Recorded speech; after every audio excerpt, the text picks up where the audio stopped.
XboxEra. We're an independent, community-funded publication focused on providing the best coverage and discussion of your favourite platform, Xbox.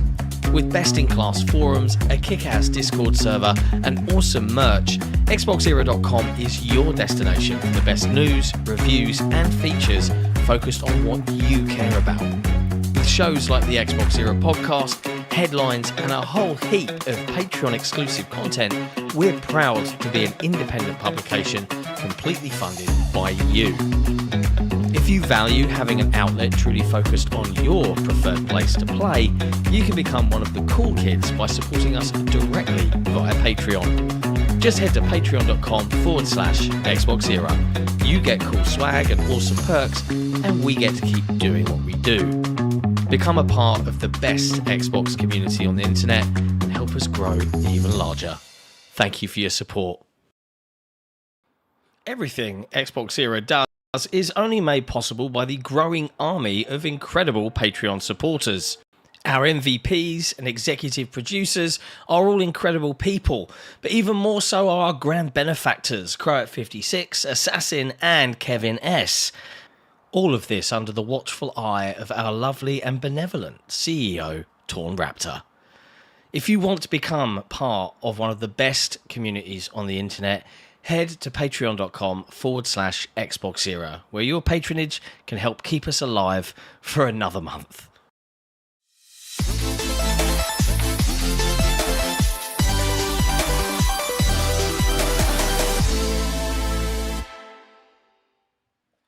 Hello friends, and welcome to episode 275 of the XboxEra podcast.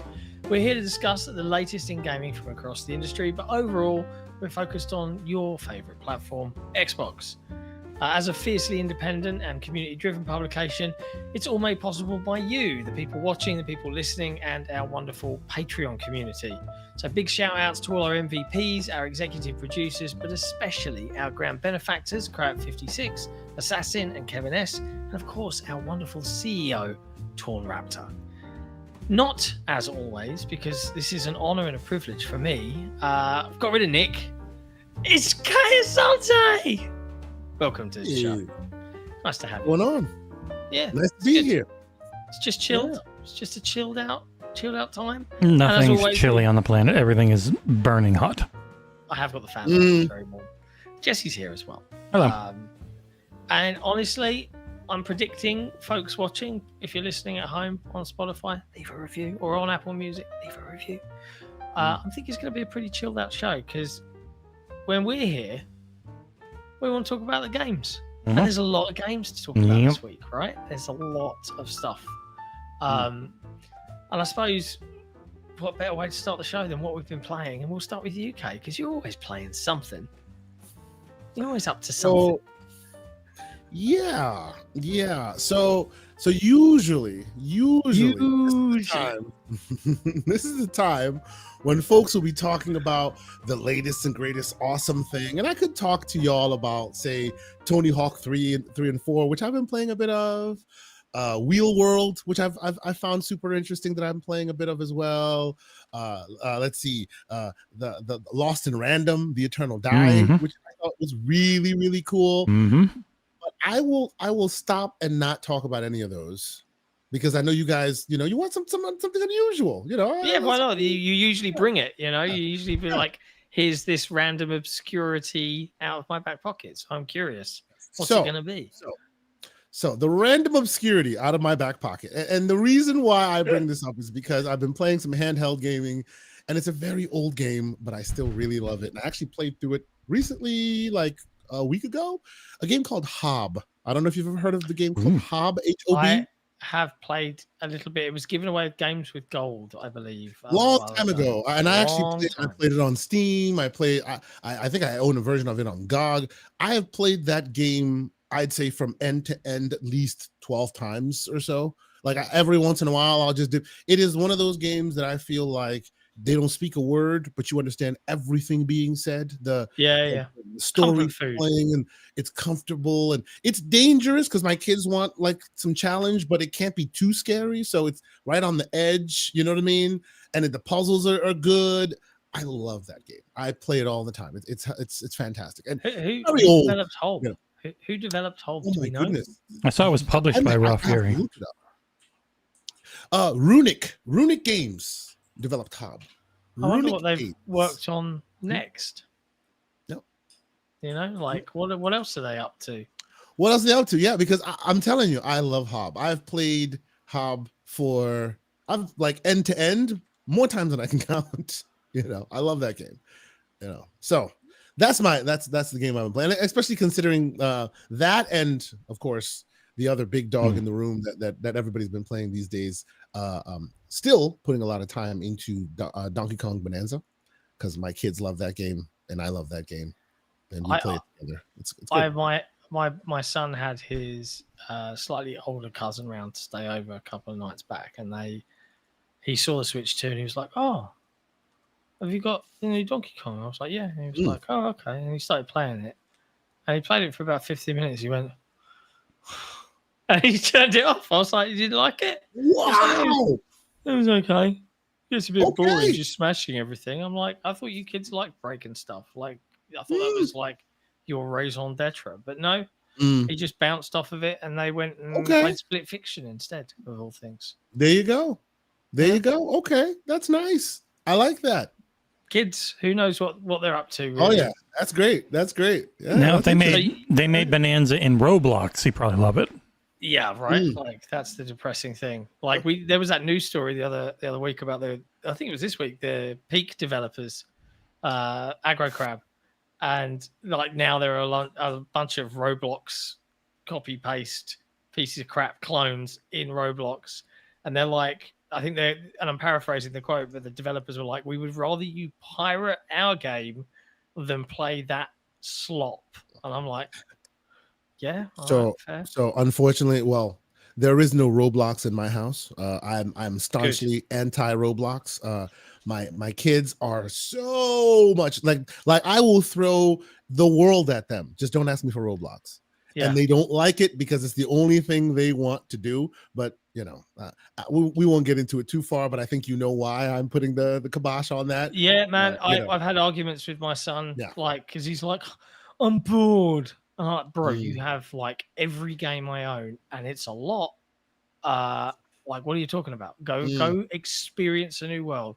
But he'll just always load up Roblox and Minecraft, and I'm like, I'm okay with Minecraft. Your horizons. I'm okay with Minecraft, but Roblox, when I secure your communication method and somehow mouth breathers are able to find a way around it and still communicate with you, you're done.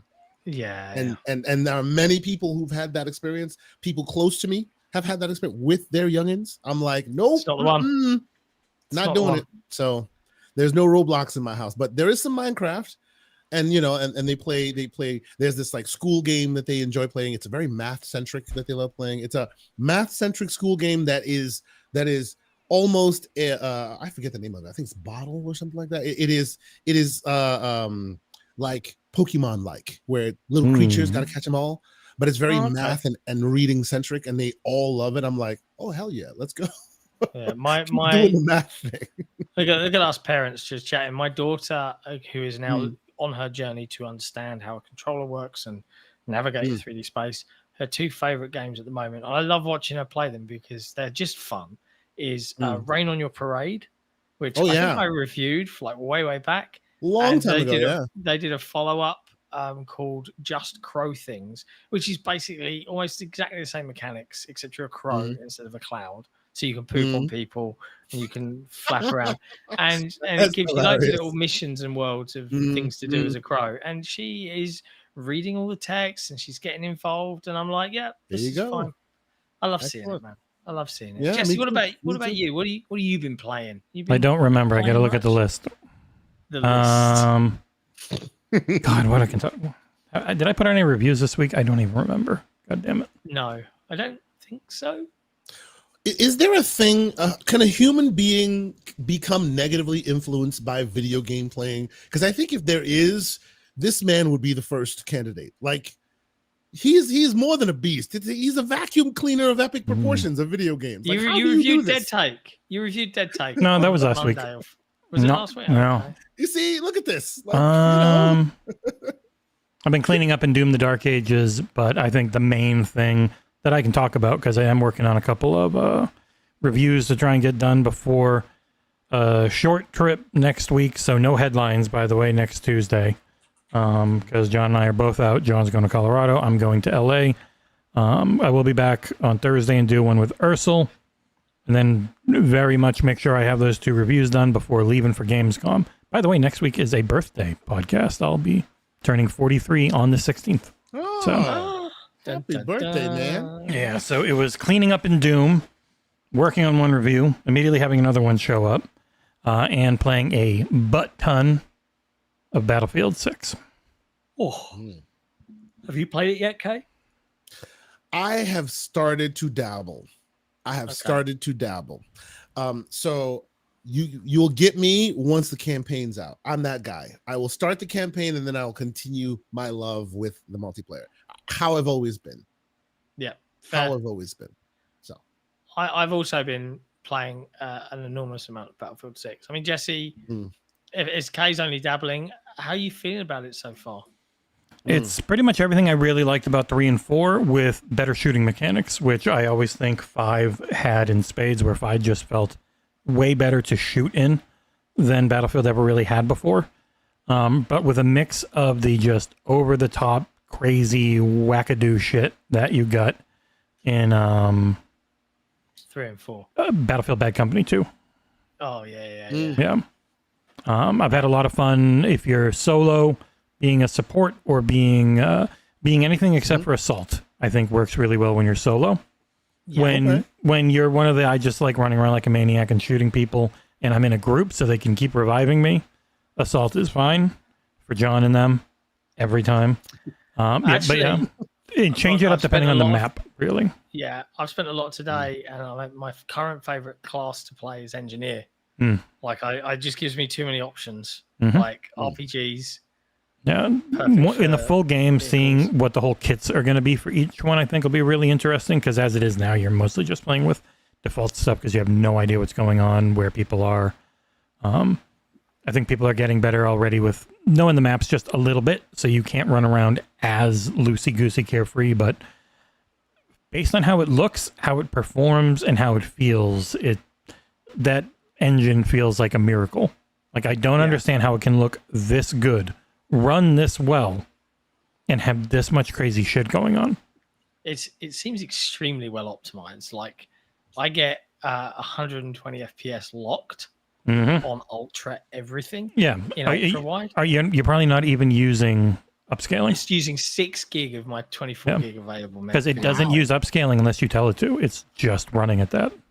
Yeah. I want to try and see if I can get it to go to 240 like because my monitor can. So I'm like, oh, there you go. Can you get to 240? Yeah, lower some things. Use a little upscaling. I bet you could. I'm gonna test it out. I'm gonna test it out tomorrow. But yeah, Cool. I am thoroughly enjoying Battlefield 6. I feel like the simplest thing to say is that they've cooked.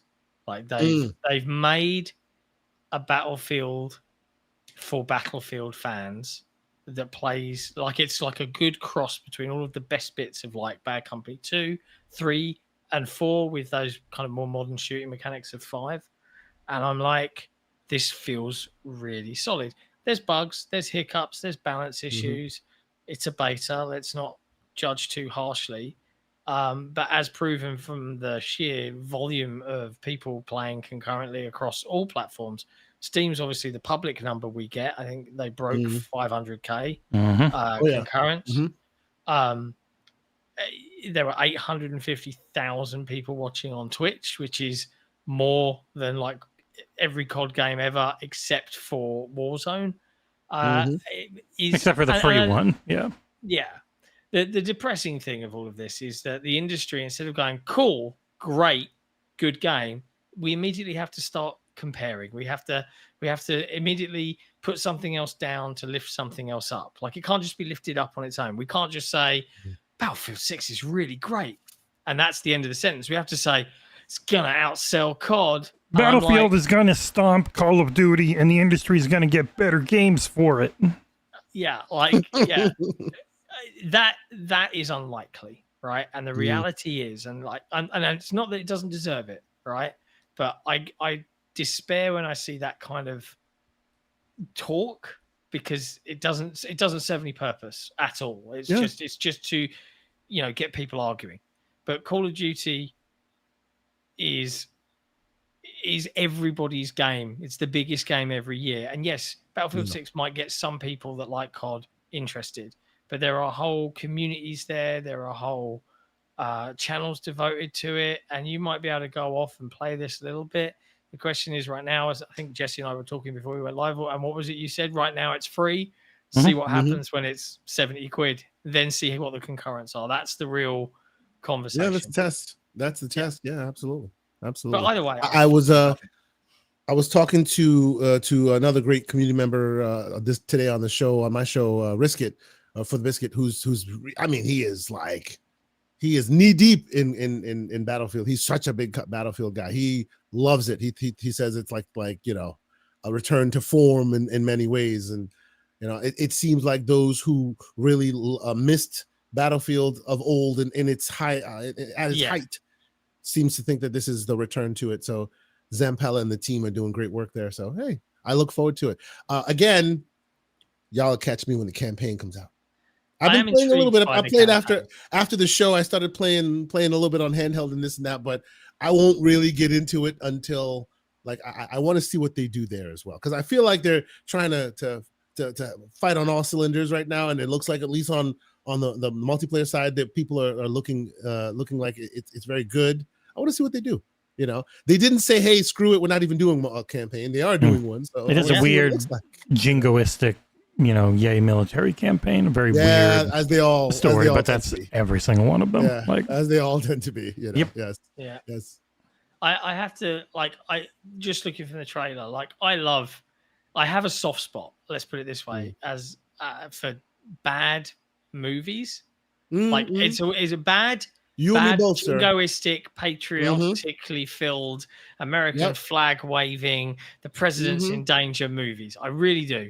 To the point where the other night we were in bed and tangent, or as someone in the chat, who was it that came up with this? A rant-gent. We've all been affected by AI slop on social media nowadays. My new pet peeve, AI slop, is cuts of movie clips with either an AI narration explaining what's going on. Does anyone else get these? I want to know if I'm alone. So you get clips of these movies with a little AI, I'm trying to give you an example. Pitch Black. Well, the emphasis is on the wrong syllable. So it is AI. Yeah, it's all wrong. But Pitch Black, she was going to arrest him for a crime, but he had other ideas. And then it does these clips, and then it ends like with like this uplifting like music, like he's just a boss, look at Chronicles of Riddick guy. And I'm like, Riddick, why does this exist? Who made it? My question to you is, which one did you watch? Because I've gotten a different bit of AI hole that I have fallen into, which I'll tell you in a minute. But you fell into this one, so now I've fallen into this one. I get this one repeatedly thrown at me on which one things like Instagram, Facebook, and Twitter. Yeah. And this one was the absolute classic Jared Butler movie, Olympus Has Fallen, where terrorists take over the White House, and it's so dumb and ridiculous. And I'm like, yeah.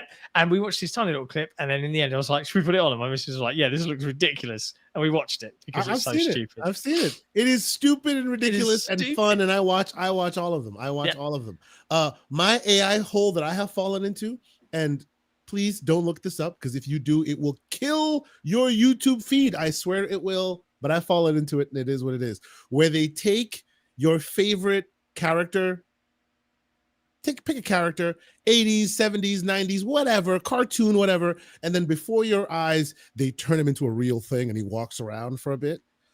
Oh, right. So like okay. G.I. Joe and like Transformers and like all these old things that are like on the screen, and you were like, I wonder how they, and then they just anthropomorphize them and they turn into real things and they start walking around. And I'm just like, wow, some of these things is crazy. I did it once, and now like my AI, like it's just nothing but AI slop of, hey, remember this show you liked in the 90s? Yeah. GoBots walking around like they're real people, So I'm going to, for the sake of a social experiment now, when I start seeing these awful movie cut out AI put together stupid music things, I'm going to start retweeting them, right? So the people that follow me can understand what the fuck I'm talking about, because it's weird. They too can be infected by this. And I'm like, the thing is that like we refer to it in our house as brain rot. I don't know if that's a general term in the US as well. But like it's like you catch yourself like, I am an adult. I would consider myself moderately intelligent, and I'm like, why am I watching this? Swipe up like to the next thing, and then oh fuck! But they got you. They got you. Yes. The world is broken, and I am a broken part of it. But yeah, sorry. Rant aside. Outside of Battlefield 6, I have been playing. What can I talk about? I can talk about and our worst performing video of all time, because that's what happens when you spend 2 years to release the game on this platform. Viewfinder is coming to Xbox on August the 12th. And you broke embargo, you piece of garbage. Now, the embargo was August the 12th, but then I got offered a different code from a different PR team, and they were like, and I was like, well, hey, I've already got this, and actually everything's written and everything's rendered. Are you telling me I can release it now? And also, can I have this copy to give away to our community? And they were like, yeah. I was like, cool. Thanks very much. So I pushed it live. And I got an email from I'm not going to name any names, right? A third one. Because I'm not angry at everyone, and they're not angry at me. From a third, completely separate PR company saying, hey, this first PR company gave you the code, and if they did, you shouldn't have published that until the 12th. So please, take it down. And I said, hold up a minute. This other PR company, gave me a code as well and said I could publish whenever. But I did get the original code from these guys. But if you want me to take it down, I will. But also it's 2 years old and no one cares. Like what are we doing here? What's the point? And then they came back and went, yeah, right. Yeah, sorry. Fair enough. We'll stop. You can just leave it up. So right now it's the only Xbox Viewfinder review out there, maybe. I don't know. I've just got away with it. But if you missed this game, if you weren't a PlayStation or PC owner at the time of this release in 2023, you'll be pleased to know that a genuinely excellent game is coming to Xbox on August 12th. The general gist is you are able to position photos in the environment and then superimpose them on top, and then they become a part of the 3D environment. It is an absolutely run and tell people, come and look at this, as you lay a painting down and then walk into the painting. It is brilliant. And I remember seeing the original clips on Twitter from the developer working on this like 5-6 years ago. And it's a great puzzle game. Narratively, for me, a little bit on the weak side. Like it's trying to do something about climate change, and you're going in the memories of these people in these virtual construct environments. And John doesn't believe in climate change, so no. I'm not going through and redacting old agreed upon information like a current world superpower. But yeah, it's great. If you love puzzle games, just don't expect like from my love that game.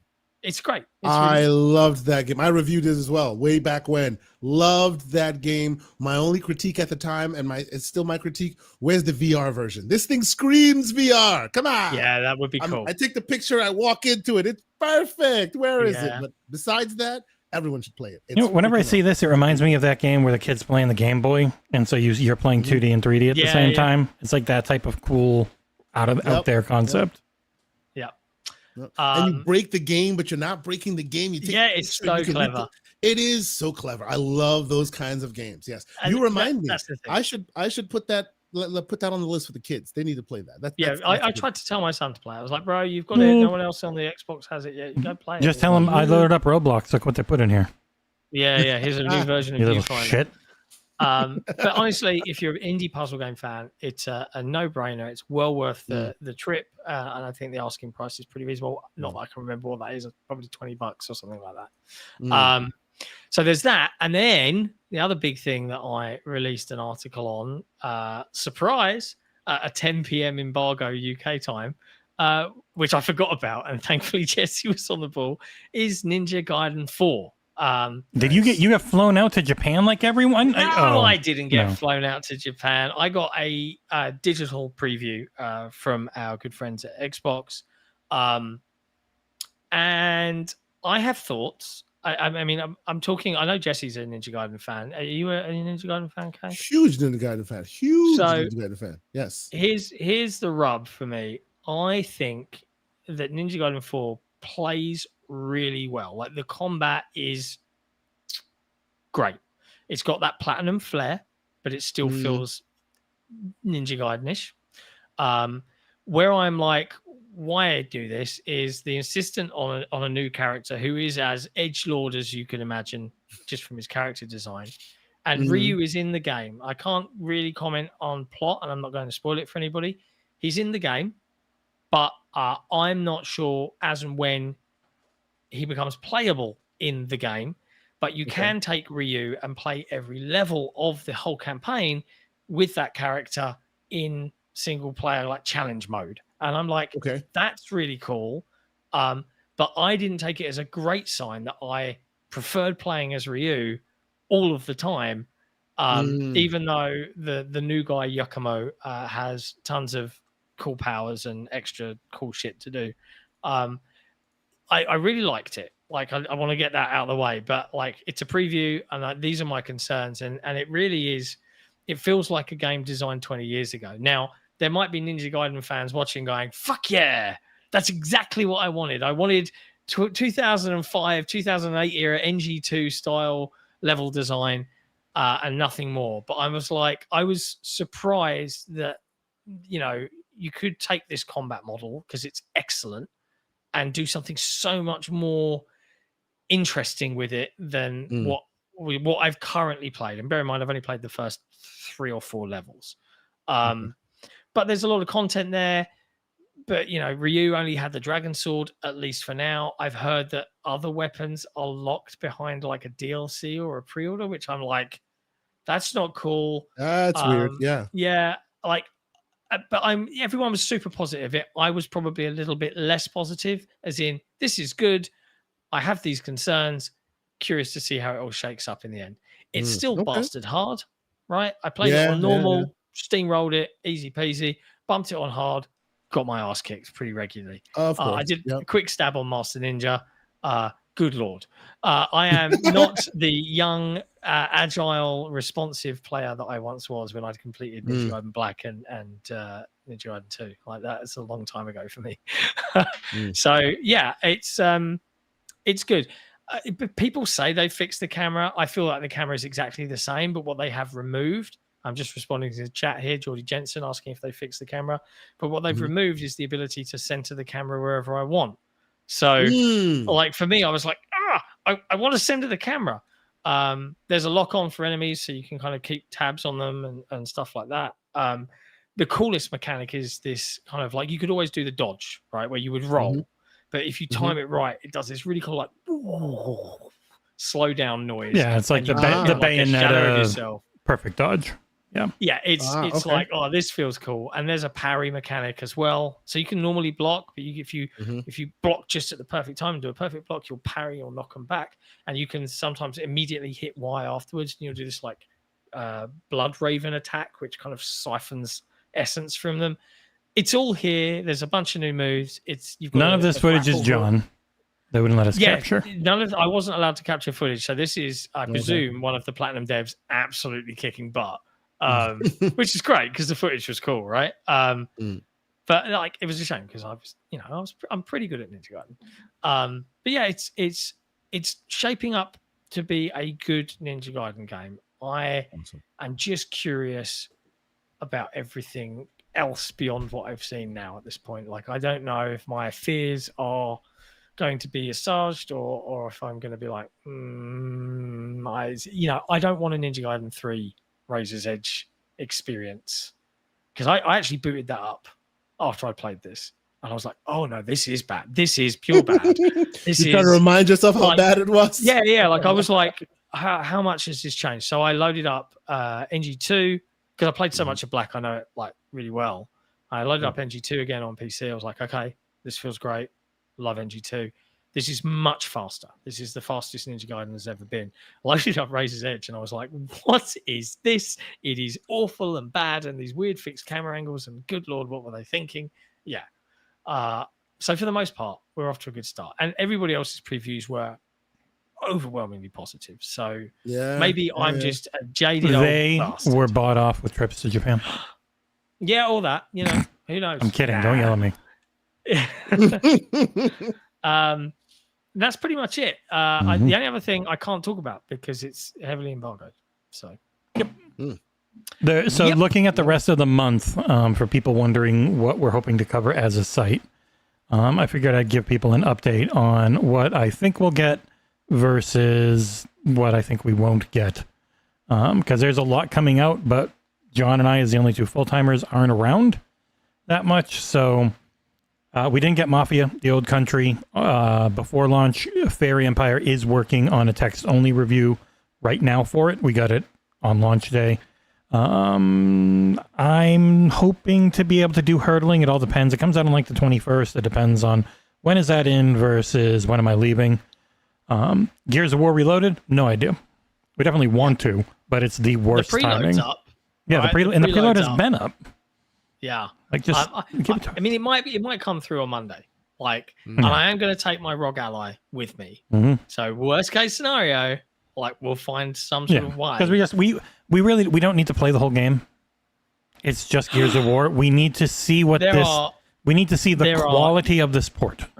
No, there are reviewers out there that would very angrily state otherwise, Jesse. Well, it generally is policy here. I know it's policy at IGN. Beat everything you review. I've beaten Gears of War a million times. It's the exact same game. See what the campaign is like. Try out the multiplayer if it's possible, if there are people around. I think that would be okay. Helldivers 2, I haven't heard a word. I've tried. I've never once heard anything from Sony, and it's really bad timing again. Metal Gear Solid Delta, we didn't get invited to their big review event they did, so I wouldn't expect that one.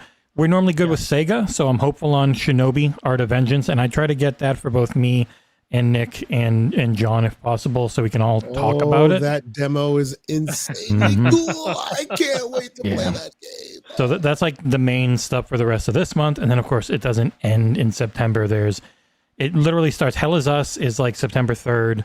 Then Metal Eden is now September 6th. Chronos is September 6th. Dying Like the Beast is mid-September. Borderlands 4 is the 12th. then Sonic Crossworlds and Painkiller, like, and then it just keeps going. It doesn't. Yeah. Trying to cover all of it. I have absolutely no idea if we can, but we will do our very best. Yeah, I'm looking towards the end of the year, and we've got you've got the Outer Worlds 2. More got announced for October, including another Game Pass game, the Ball Pit, right before Keeper, which is right before Outer Worlds 2, which is right around Ninja Gaiden 4. Then there's into Call of Duty, and that's right after Battlefield. Arc Raiders, Terminator 2D No Fate, High on Life 2, Black Ops 7. We've got like Metal Eden. If mixtape's coming this year, I don't know because that's not had a date announced. What do we hear about it opening night live? Yeah, maybe. Buckshot Roulette, Void Crew. I mean, Hellraiser. I mean, it's there's too many games. I don't know. I think this year might actually defeat us. Like, I'm going to review everything I want to. Like Nick was talking to me, hey, I could do Shinobi. I was like, no, I'll do it. If you want to say stuff, that's cool, but I'm going to do it. You see, this is the question I asked. How is this man, the vacuum cleaner of games, still able to do this? The really hard work was the last few years of building up relationships, and it's not even like making them happy. It's just building up trust with big PR companies like 47 and Step 3, especially 47. They represent almost everyone in North America. And it's letting them know that you are trustworthy in that you are going to give an honest opinion. Might be real negative, might be real positive. That doesn't matter as long as it's truthful and you stick to the very light embargoes they tend to give you. So a lot of my reviews early on were things I really didn't care about much, but I was really wanting to build up the relationships. And then that's happened essentially now. So I'll gladly just take whatever I want. Yeah. Unless John or Nick or Chengus or someone really wants something. We occasionally butt heads on some bigger stuff, but I also think like with Gears, like together, like things like that, that makes a lot of sense to be awesome. Yeah. But we work quite well because Jesse plays far more genres than I do, right? I find a lot of AAA stuff, I'm kind of like, I get very meh on it, right? Unless it's multiplayer.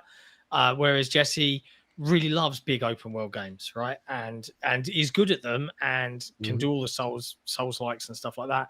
That's not my jam, but Jesse kind of like would really like go for all of the tiny little indies that are doing something cute this year, you know, whereas I would. You know, I just took one from you because you're too busy. He had Blueprints for a week before. It would have been right? 6. And we got an extra code, and he was like, and I was like, okay, I've seen the trailer, and I really want to check this out. And I was like, I'll take the review, and that's how that happens, right? Because that's just how we roll. But it's good. It's a good problem to have. And then Chengus is a super weeb, and he reads and writes Japanese, so he can cover all that shit real well. Wow. Yeah. It's fun. I don't know. I got a code in yesterday. I just played it all night, played it all morning today, almost done with it. Like, just that's the way I normally was with a lot of things. So it works well. Like the whole process for reviews for me now is essentially, and I think it's pretty similar with John now that you're doing more and more. Once you're done, you write that first draft right away. And don't worry about the intro. Just get in, get the body done, and then go back and heavily edit it. Then we put it up for everyone. So normally when I put it up on our Discord for people to take a look at, it's like a third draft, but I just do them back to back. Like, get all my thoughts out, go back, fix up the grammar, get it up for everyone. They'll have a look at it. They'll make some suggestions or not, depending on if it's like long or short. And then when you're doing the audio, that's another time to just do the full edit. Yeah, that's when you're doing the audio. Mistakes in it. Yeah. So like, I think Wu Chang I played for 60 hours because I had to get erased. I had my fucking save corrupt on me really close to the end the first time. But then the actual like writing and doing the review was like 2 hours at the most, like doing the video and everything because I've just done so many now. Yeah, it's a fun process as well. Like I think I probably struggle a little bit more because I think you're better at just getting your thoughts out. Like I sit and I ponder for a while because like I find that if I have to rush a review, right, I might feel differently 4 days later. And that's why I hate a short embargo, right? Because I really like the game I'm redacted at the moment. And I can say this because I'm not cooled on it a little bit. Right. No, it's not even that. Like we were discussing it before we went live. I really, really think it's incredibly good, right? But then I sit there and I'm like, okay, it's to the point where I've now played through it twice, right? Once in the standard way and another way in a different way. And I'm being vague here deliberately. And I'm like, now where do I sit? Where did my initial impressions sit if you'd have asked me right then and there versus now? And I've had a long time to mull over it. And I've literally only got tomorrow to effectively write this, because then I've got to get it all done, rendered, edited, and ready. And I'm like, is that enough time? Because I've got a bit of a writer's block on it. Like, I'm not quite sure how to start talking about it. I've never had that. Yeah. I've been lucky. But also, I don't go for fancy. I have a few times. Wasn't there one I did, like poetry in the first? I can't remember. There was one where I went really wishy-washy. Highbrow. Yeah. God damn it. I can't remember which one that was. But I love that everyone's got a different voice. Pentiment. Right? It was Pentiment. Pentiment, yeah. Because Pentiment demands it. It's funny. Pentiment is the first game that my lovely partner Kat played through. Because she loves that period of history and was like, oh my God. And she could handle it, right? Mm-hmm. Wasn't asking her to navigate. Yeah, just hold left, hold right, up and down occasionally. Read and figure out a mystery. And I've been trying to teach her more and more in different things. And I actually installed and got her to start playing the 2013 reboot of Tomb Raider, which let's rewind back in time, go back to 2013. Incredibly gorgeous. I really liked that game. I actually 100%ed that game, and I've downloaded this definitive edition now. There's like 20 more achievements. I'm like, what? Like, what are you doing to me? God damn it. When that first definitive edition came out, before they put their pens down, they threw so much at that thing. Like when you first boot that up, it's funny you mentioned, I actually reinstalled that like 3 weeks ago. When you first boot that up, like when you have the definitive everything, there's like 18 different, yes, I know I got the skin. Yes, I know I got this other skin. Yes, I know. They just throw it all at you. The whole kitchen sink's in there. But I thought it was quite a good analogy of a game for her. And I was like, this isn't the Lara Croft that you've probably heard of. This is a new Lara Croft. This is a reboot. She has no idea what she's doing. And I was explaining to her, like, it was written by Rhianna Pratchett, right? I'm right in thinking that. I was talking through it, and I'm like, and he got some criticism at the time because they do this whole thing of like, she's learning how to survive, she's learning how to hunt, and then they make this big meal out of her first murder. And then 5 minutes later, you're like, with a machine gun, and you just mow down like another 80 people. That is the first time most people learn the term ludonarrative dissonance. Yes. It's like, oh my God, I'm touching. It's so sad. Oh, I'm going to just wrap myself around with mud and pretend no one's here. 15 seconds later, she is like Terminator. Right. But I said to her, like, you're going to be learning all of these mechanics. Yeah. And this is a great game because like the camera is quite kind. It's quite on the rails at first. I know it opens up a bit, but it's going to be fun, kind of like. But also, 2013. I look at it now, and this was an Xbox One game. I know it came out on 360 as well, right? But it's fucking ugly now. I'm like, shit. That's the thing. That is the big difference. Like, then Rise is pretty good looking, and then Shadow is actually still fantastic looking. But that's because Shadow had so much newer rendering tech thrown into it, and that can still really push mid-range GPU. Also, looking at this, my God, what is my background? What are I think I'm using the Yeti. Why is my square so tiny? This old coffee. This was Twitch Coffee with Cabeza that I threw up on the now pretty defunct XboxEra Plays channel. Just to not lose the VODs because Twitch deletes everything. Yeah. But anyway, random tangents aside, that's a lot of games we've all been playing. And there's so many more coming, and we're going to do our best to cover them. It is the most fun part of it. Like the news, pretty much everything besides the reviewing games is like extra for me, even though I know reviewing games doesn't make any money for the site, really. Yeah. It doesn't. The previews don't, but then sometimes they do, and it's an odd one, right? The best article we've had all week is me catching the Grounded 2 patch notes and getting an article out within like 3 minutes of the patch notes being live. And that actually a decent chunk of change. Yep. Right. That earned gives us a lifeline. nearly what we earned for the entirety of last month. That one article for ads. What? Yeah. That is insane. It was like It is 40-something insane. thousand views out of nowhere. It's fucked. Like That is Digital nuts. Foundry went independent this week. Yeah, right? They announced they've yes. split from IGN, and there's a really good discussion from Rich Ledbetter. It's talking with the team and to their community about the state of things and how they don't do the SEO and they've never really delved into clickbait, blah blah blah. And they now get to work for their bosses, the audience, right? And it's like that's why we get to do all the reviews, because you guys don't. Like the people watching or people that listen to the show or people that use XboxEra.com, you might read the occasional news piece, but your primary consumption is watching previews, reviews, right? Like that's my guess, that you want to know what's going on. You want to see gameplay streams, and the whole of the games media side is struggling with this, right? Like, and YouTube makes no money comparatively, unless you're in the millions of subs. Yeah, because like we had a YouTube video do, was it 300,000? 270K. Not like I think the Doom one was even higher than that. Doom did 270K, I think. Did it? I thought it went even more, but that was still like, if we had an article do 270K, so you could say Doom was about, I think I showed people before, it was about $600.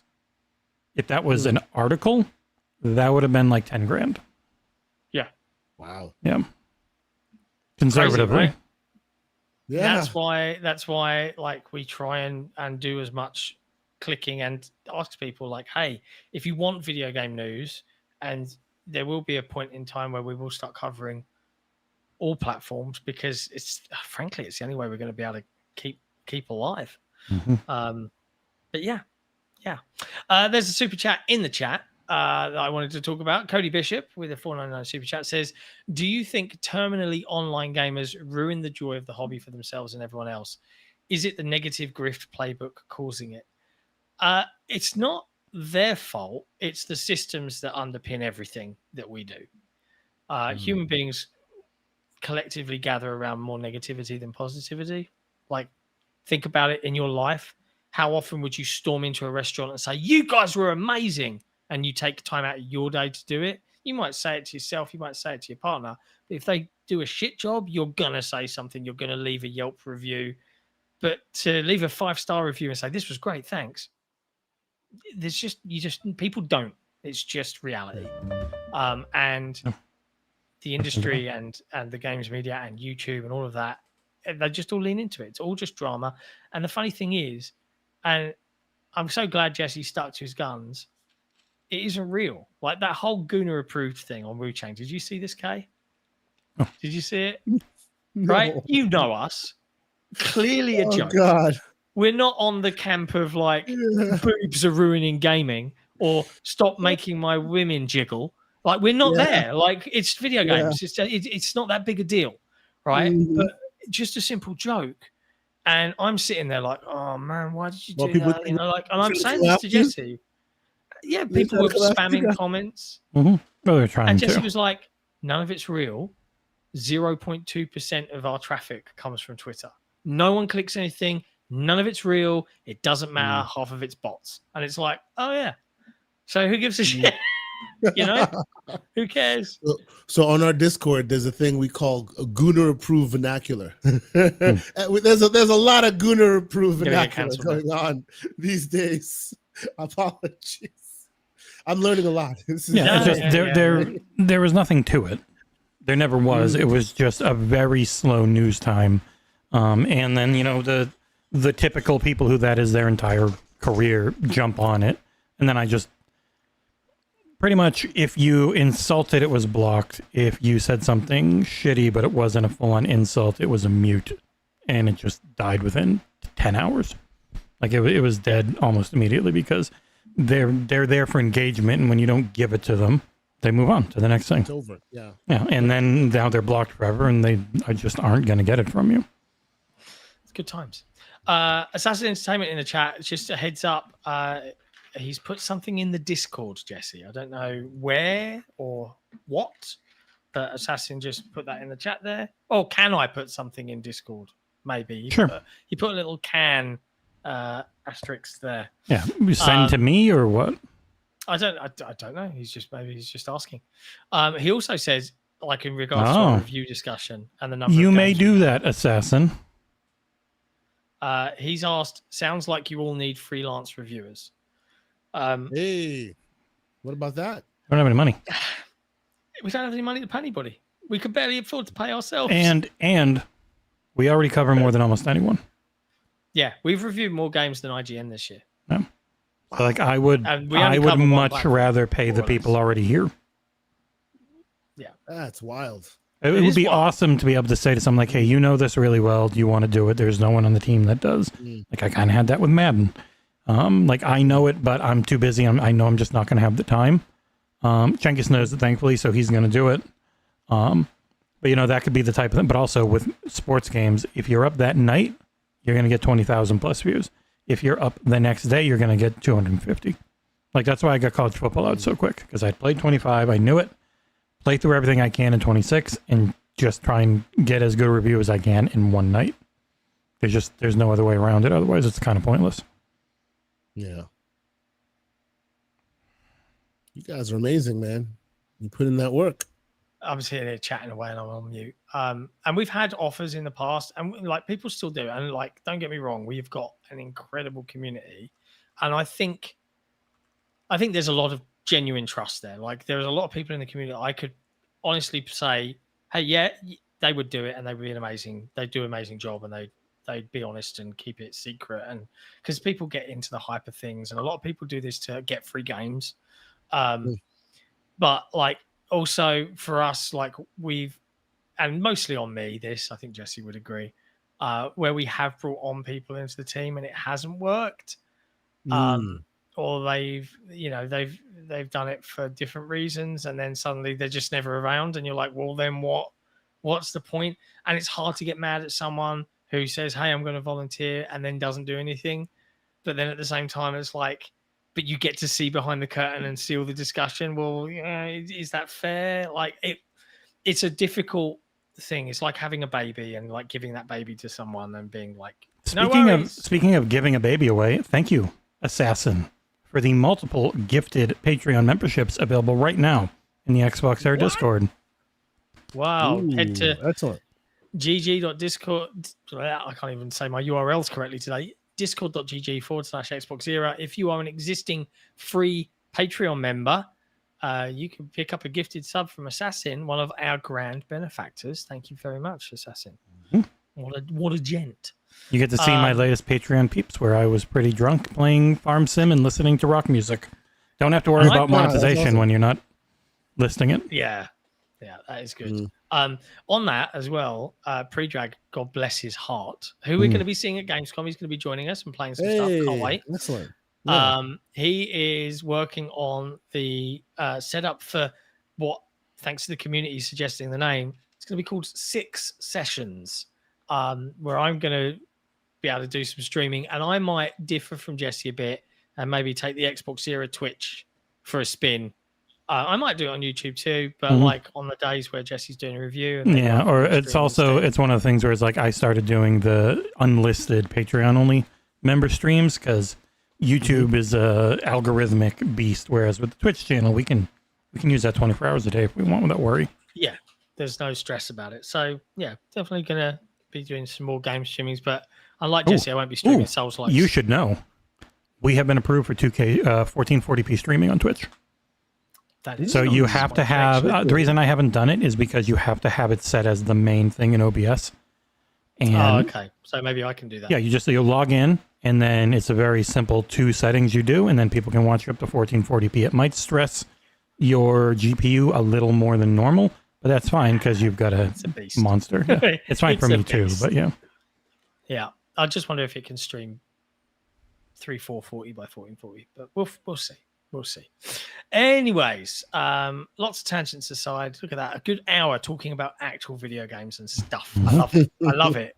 Like, we talk news all the time. So we'll dive into a few bits and pieces of that now. Ooh. But before we do that, we've got another super chat from the lovely Cody Bishop, who says, South of Midnight had my favorite game atmosphere. I've heard great things about the new Mafia game. What's your favorite atmosphere this year in a game? Kay, what's your favorite, like all the games you played this year, what one's giving you the best vibes? Ooh, that's a difficult one to wow. Okay. I gotta go back and look at everything I played. There's so many. Yeah. Like when you say that, I have to pull up my played list and sort by recent. Please use the new play history button on your Xbox app and you'll be able to assess. My played list is my Open Critic page. Oh, that's nice. That's nice. Yes. Absolutely. Your played list could be everybody else's played. Like everybody else can look at your list. It's actually good. Let's see. Atmosphere. Expedition 33.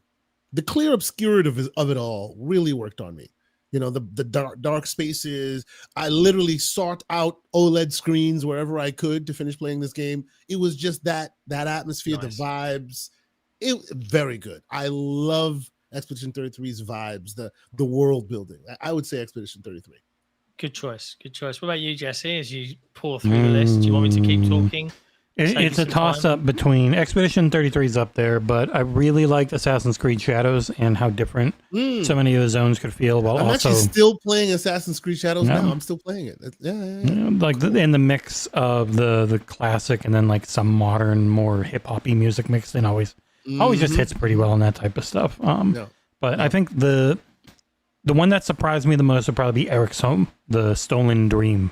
It was that little Diablo camera angle, isometric stealth game, in this weird alt version of like Scandinavia, where everyone, of course, has a British accent because that's what everyone does in video games. But it was very much more a Scandinavian, Northern Europe setting, and like the whole vibes and the feel of that one was this mix of different European ideals in a very interesting package. Nice. Cool. I think in terms of vibes this year for me, I'll give an honorable mention to Grounded 2 because it's a cool vibe being shrunk and everything, and the atmosphere of the world is super neat, and I love the art style, etc. Second big shout out, probably Abiotic Factor. Like if people watching, if you've got like a couple of mates, go in blind and just play that game together. It is a blast. I can't wait. It's on my list. It's top of my list to go back and finish with my friends when time allows, probably Christmas at this rate. And then in second place, probably for me, Blueprints. As much as like the atmosphere of the manor, and the feeling that you would get exploring and solving some of these puzzles was just unbelievably good. But weirdly, if like top of memory right now is Redacted, because I can't say what it is next week, but holy shit, it's a vibe. And it's going to get people to yell at you because it's not coming out on this platform. But the other ones I would say are like, and the ones I always look at, I really like Obsidian's writing, and I love the feeling of Avowed, especially in the latter half, because I felt like my choices mattered in the way I really cared about, even though I messed up. And the first time through, I did get the city destroyed because I didn't warn them. I didn't know. I didn't know I could warn them ahead of time. I saved the city. Yeah, you probably randomly walked into them. Yeah.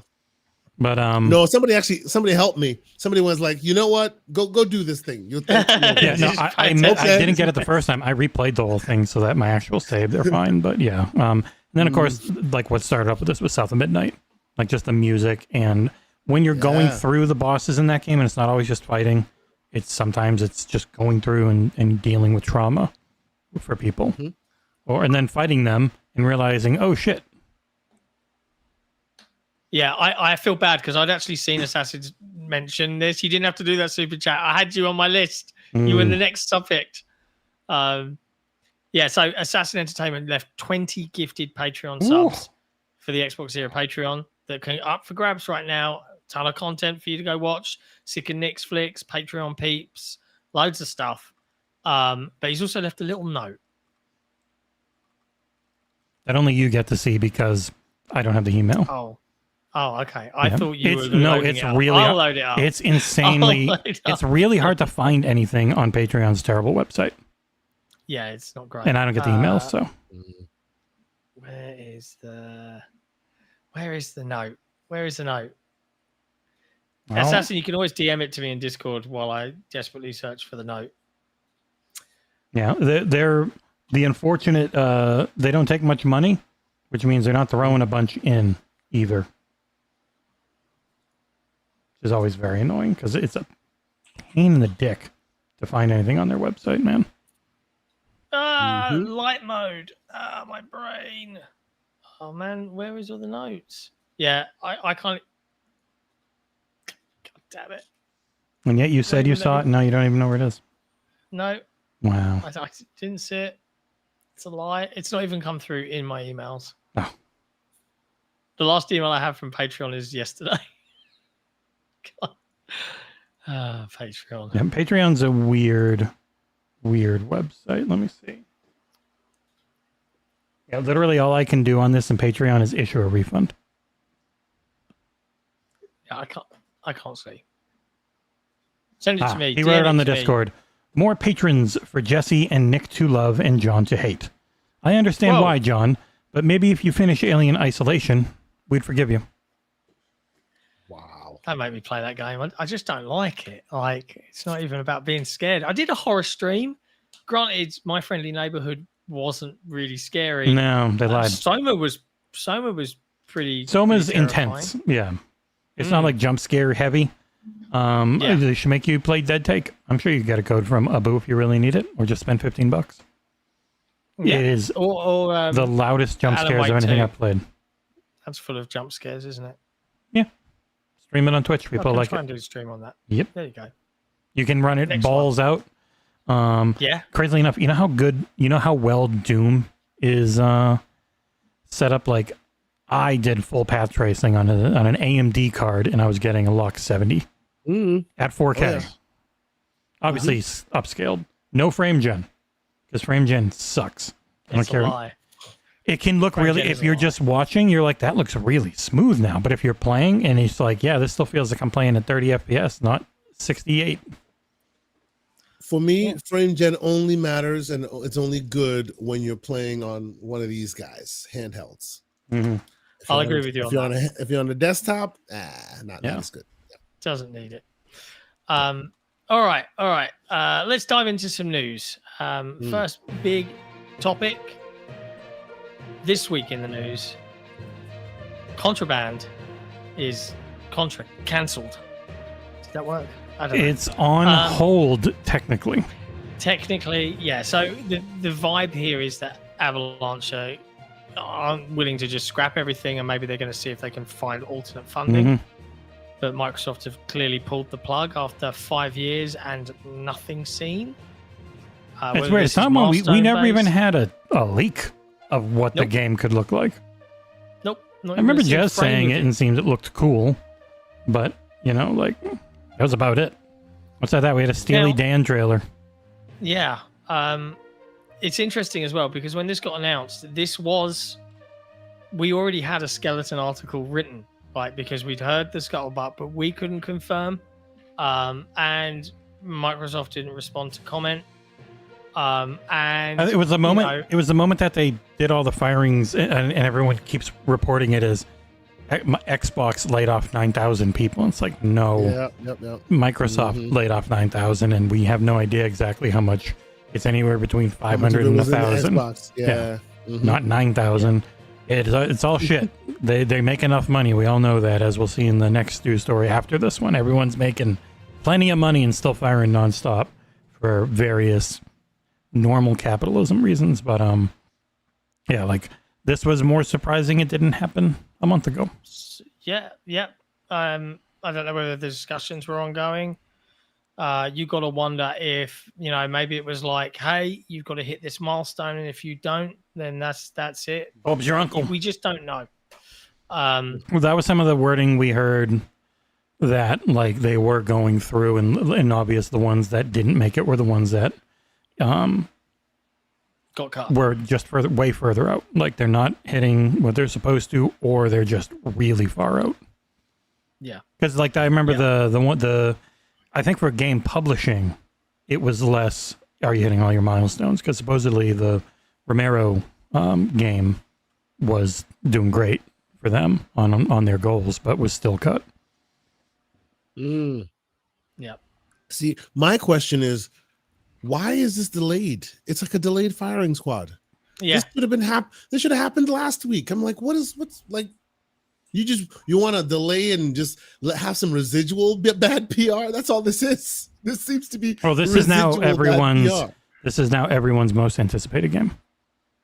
Oh, yeah, they were this so is the new pissed. Scalebound of 2025. Yeah. This in Scalebound, of course, Yeah. absolutely. Yep. And yeah, we'll get into that later, Gentlestone. That not all happy news this week, unfortunately.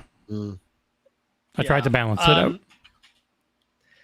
Yeah, it's a sucky one. You know, I feel sorry for the team. No one likes to have worked on something for 5 or 6 years, but you know, if you're producing something for 5 or 6 years and it's not ready, I don't blame anyone for the plug being pulled. I recognize that this is a creative industry, but it's also a hit-driven industry.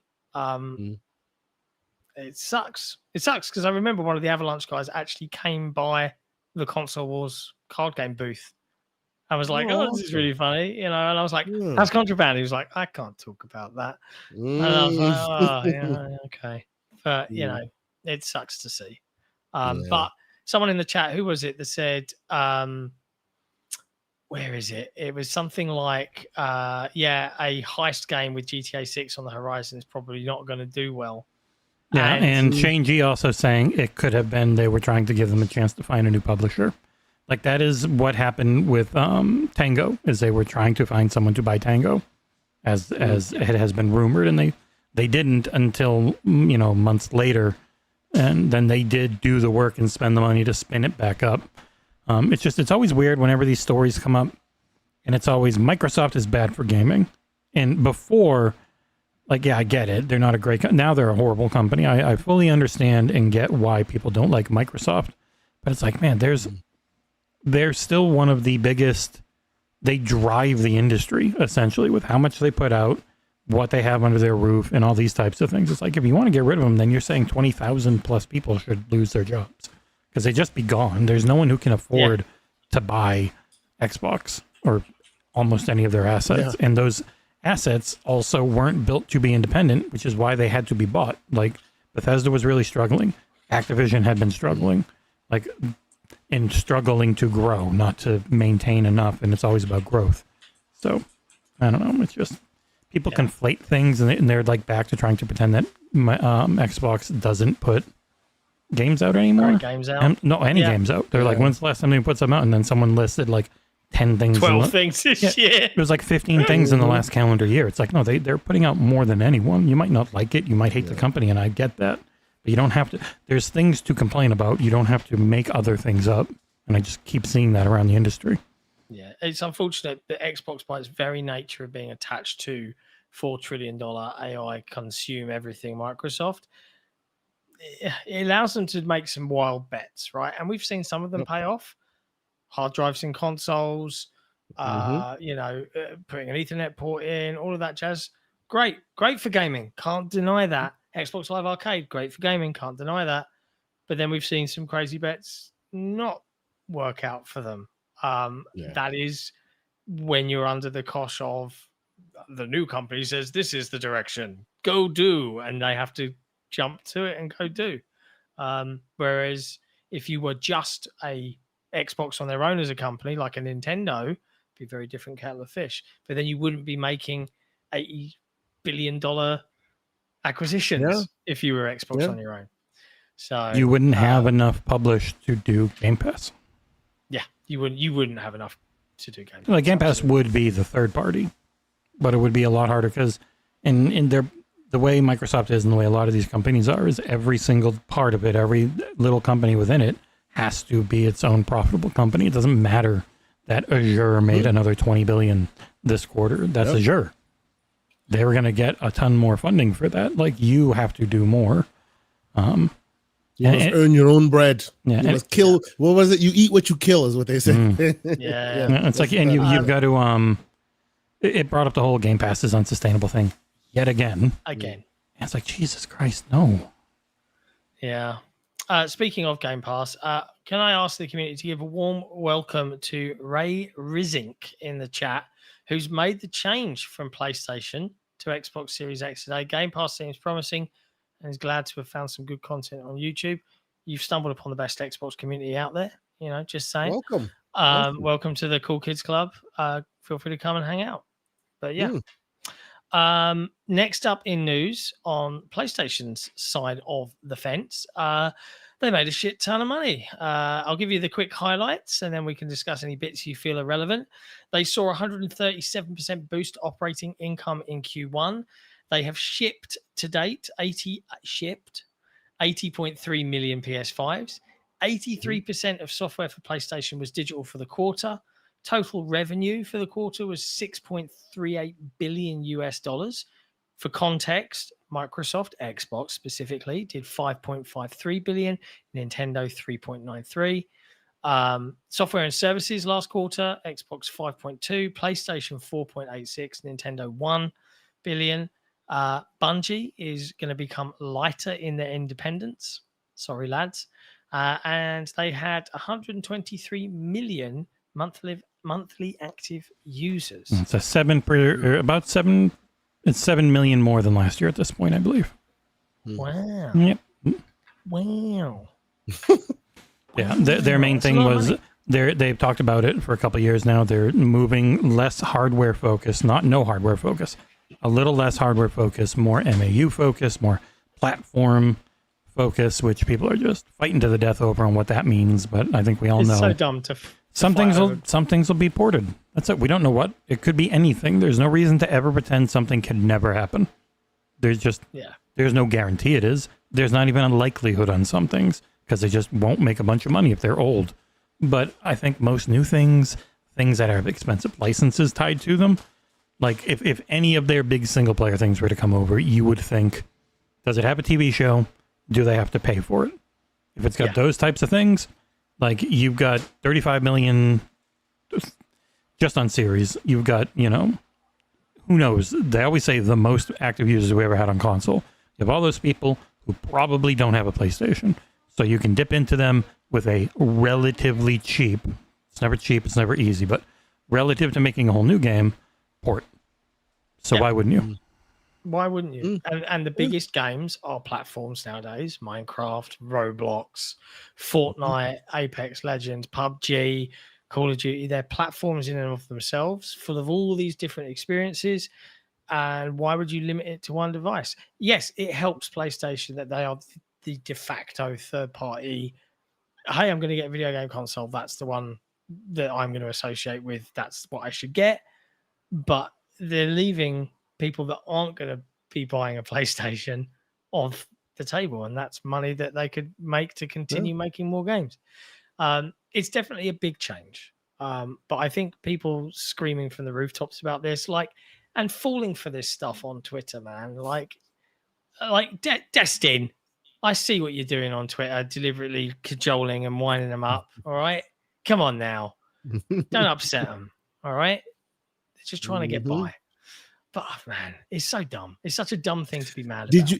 Did you guys see the equivalent of their couch conversation about going multi-plat?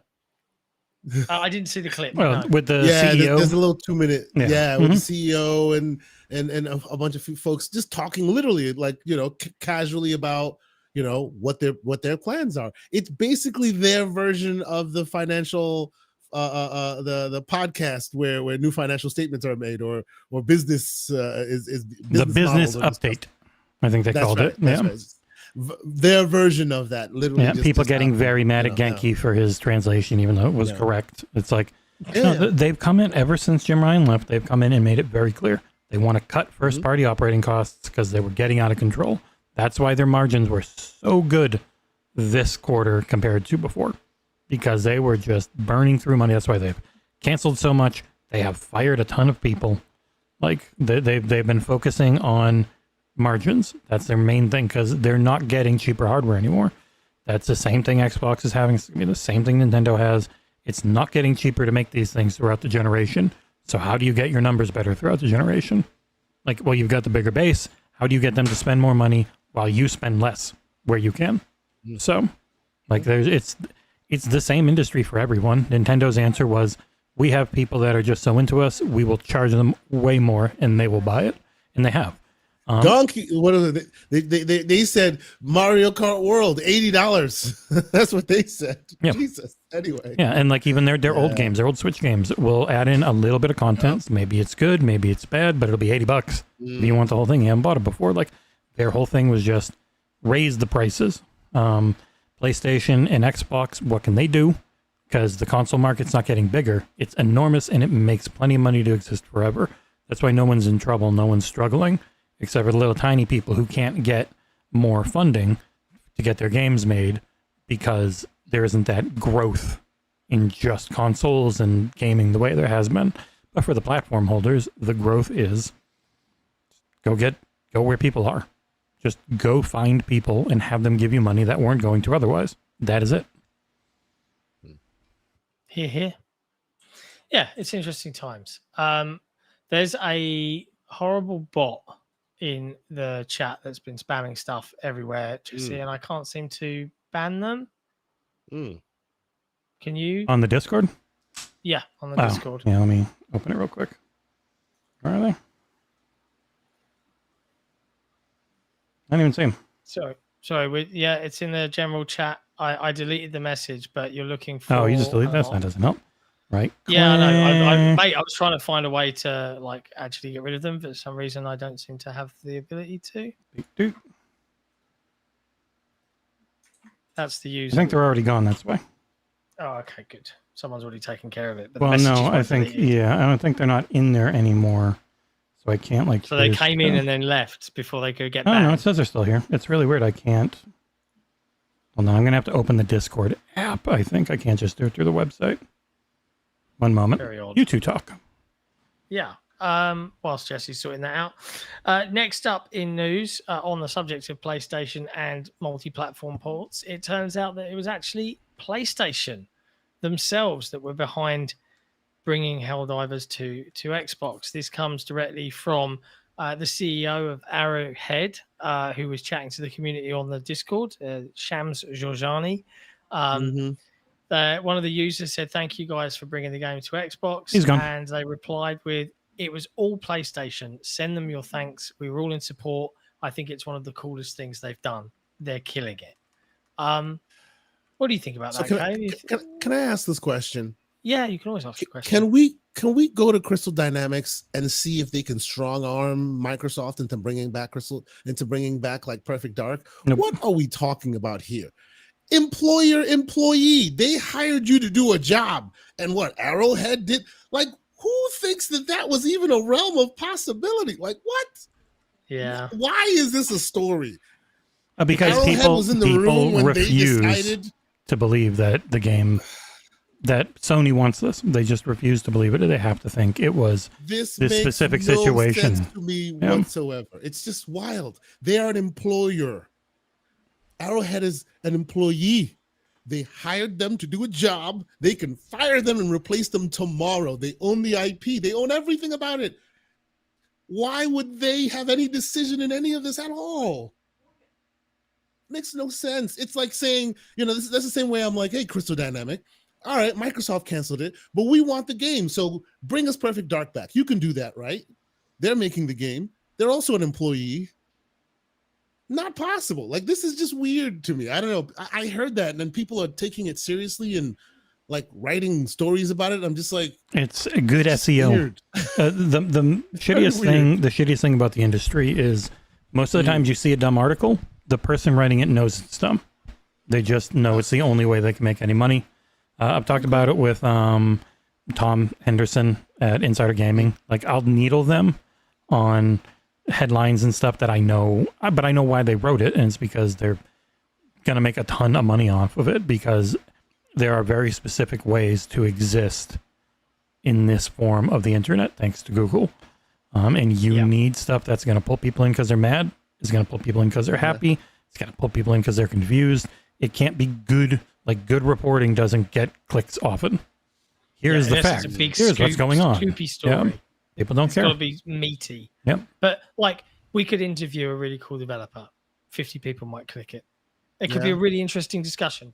Doesn't matter. It's not hot. It's not, and it only appeals to a certain subset of people.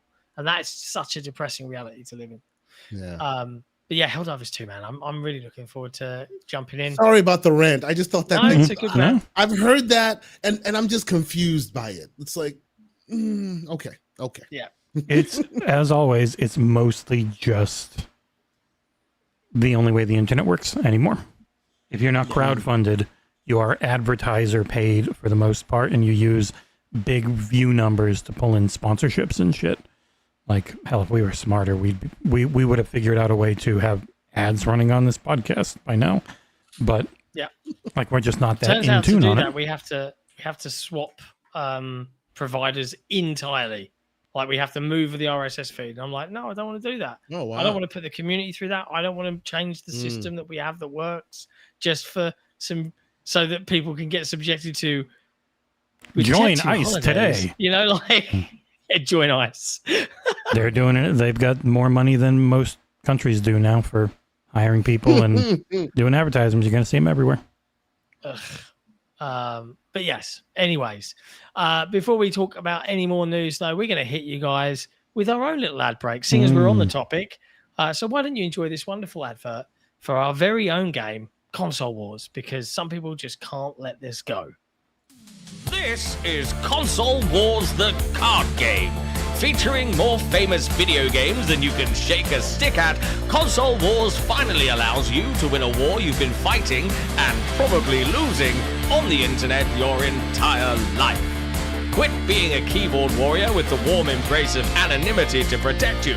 Now you and your friends can fight on the front lines, battling for incredible franchises, exclusivity, and eventual victory. Collect some of the most famous video game franchises of all time. Protect them with loyal and frighteningly dedicated fans. Brave the volatile video game industry and claim the ultimate victory in the Console Wars. Your favorite video game making mega corporation needs you. Enlist today. Head to consolewarsgame.com. Pick up a copy of Console Wars, the card game, outshine your rivals, and prove that your platform reigns supreme. Out now. Welcome back. We hope you enjoyed that thrilling advertisement for Console Wars, the card game. It's available now on Amazon. You can go to amazon.com or .co.uk and pick up a copy today. Because why wouldn't you? It's fun. Fun story. First time I've spoken about this publicly. We actually had a really horrible review of the game. Really horrible, like absolutely, ripped it apart. And I'm like reading it, and I'm like, did you play? Like, I know I'm biased, but like the way that they're discussing stuff, and I'm like, you played this twice with one person, didn't you? Like, I don't know. It's not online; it's a magazine, so you can go dig it out if you're really interested. But it was brutal, and it made me upset for about an hour. And I was like, oh, that's how it feels. That's how it feels for all of the reviews where we've had to, say something mean. But there you go. Interesting. No, I learned something new. What did you learn? Console Wars, the card game on Amazon. I'm looking at it right now. That's awesome. That's did you not know that? Yeah, I did not know it was on Amazon. That's so cool. Yep, it's on Amazon. That's excellent. It is cool. It is cool. It is fun and well priced.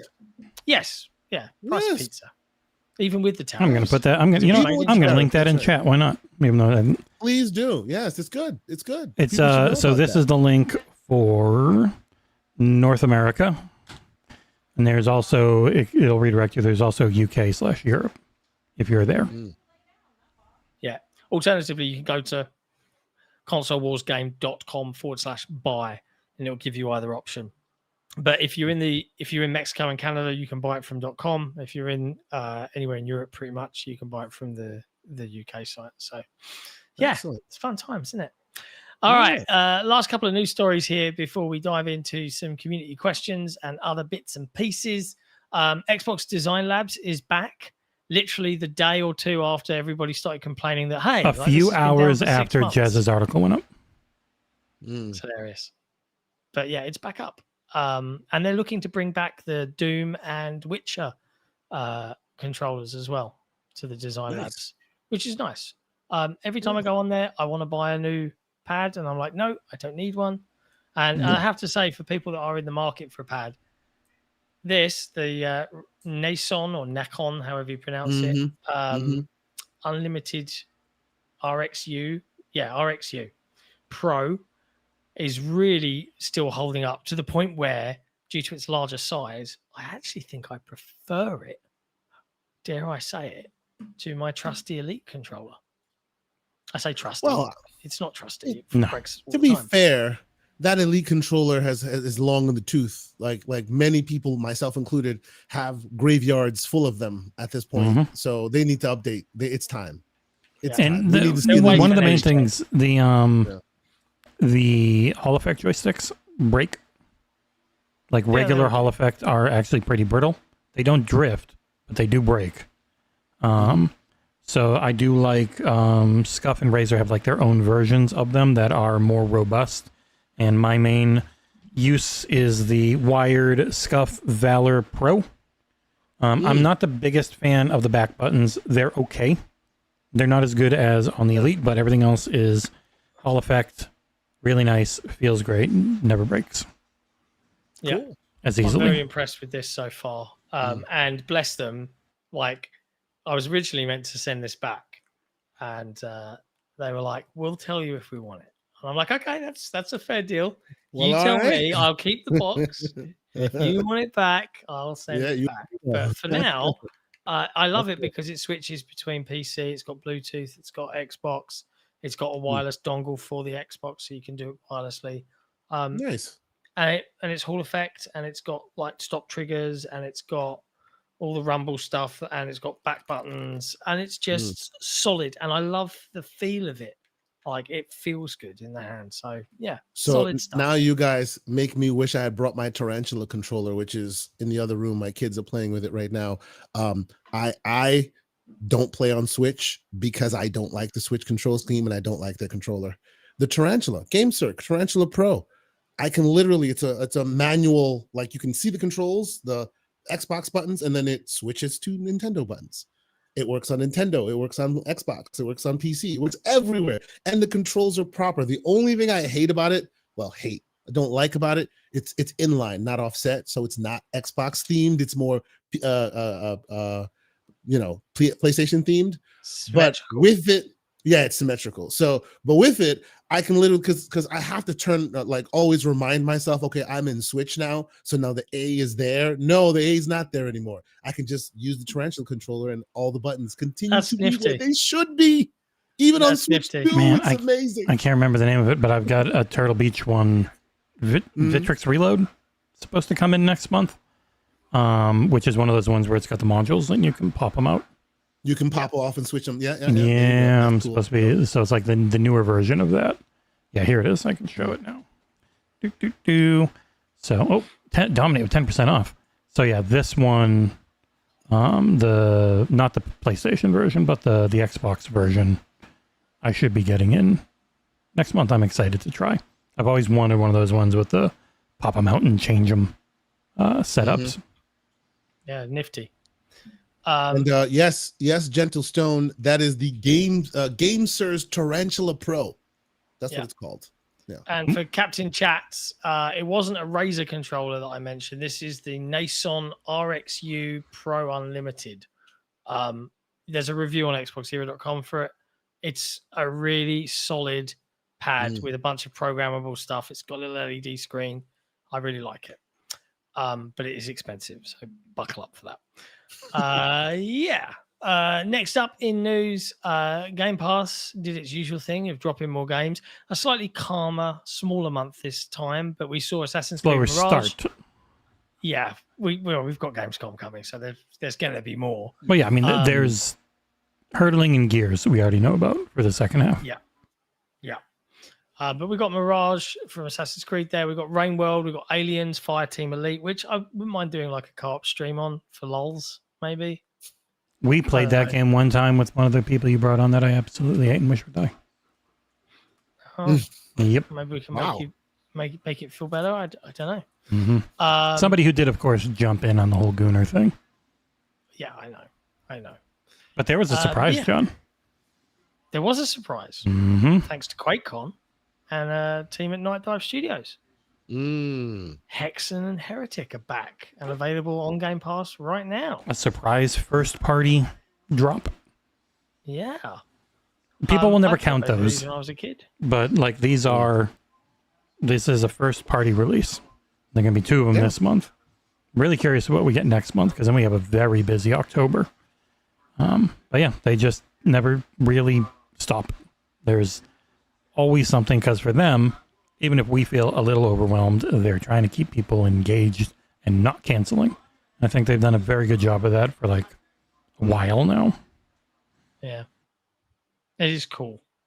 It is very good to see. So yeah, go dive into those PC classics if that's your jam, because they're available now. The last couple of news bits here, and then we'll dive into some other stuff. Rod Fergusson, once of the Coalition fame for Gears 5, jumped ship and joined Blizzard to work on Diablo, and then Microsoft bought him again. That's 5 years later. He's saying goodbye and he's leaving Blizzard. Where he's going, we do not yet know, but maybe it's going to be the next company that Microsoft buys. Microsoft will buy. Maybe it will be funny if that's what if he's happens. going to go fix BioShock? Yeah, Man. he never is know. renowned in the industry for shipping a game. Like you get him in, he sorts the teams out, and he gets it shipped. Maybe that's They would not be buying 2K. No way. No, I mean, they could afford it.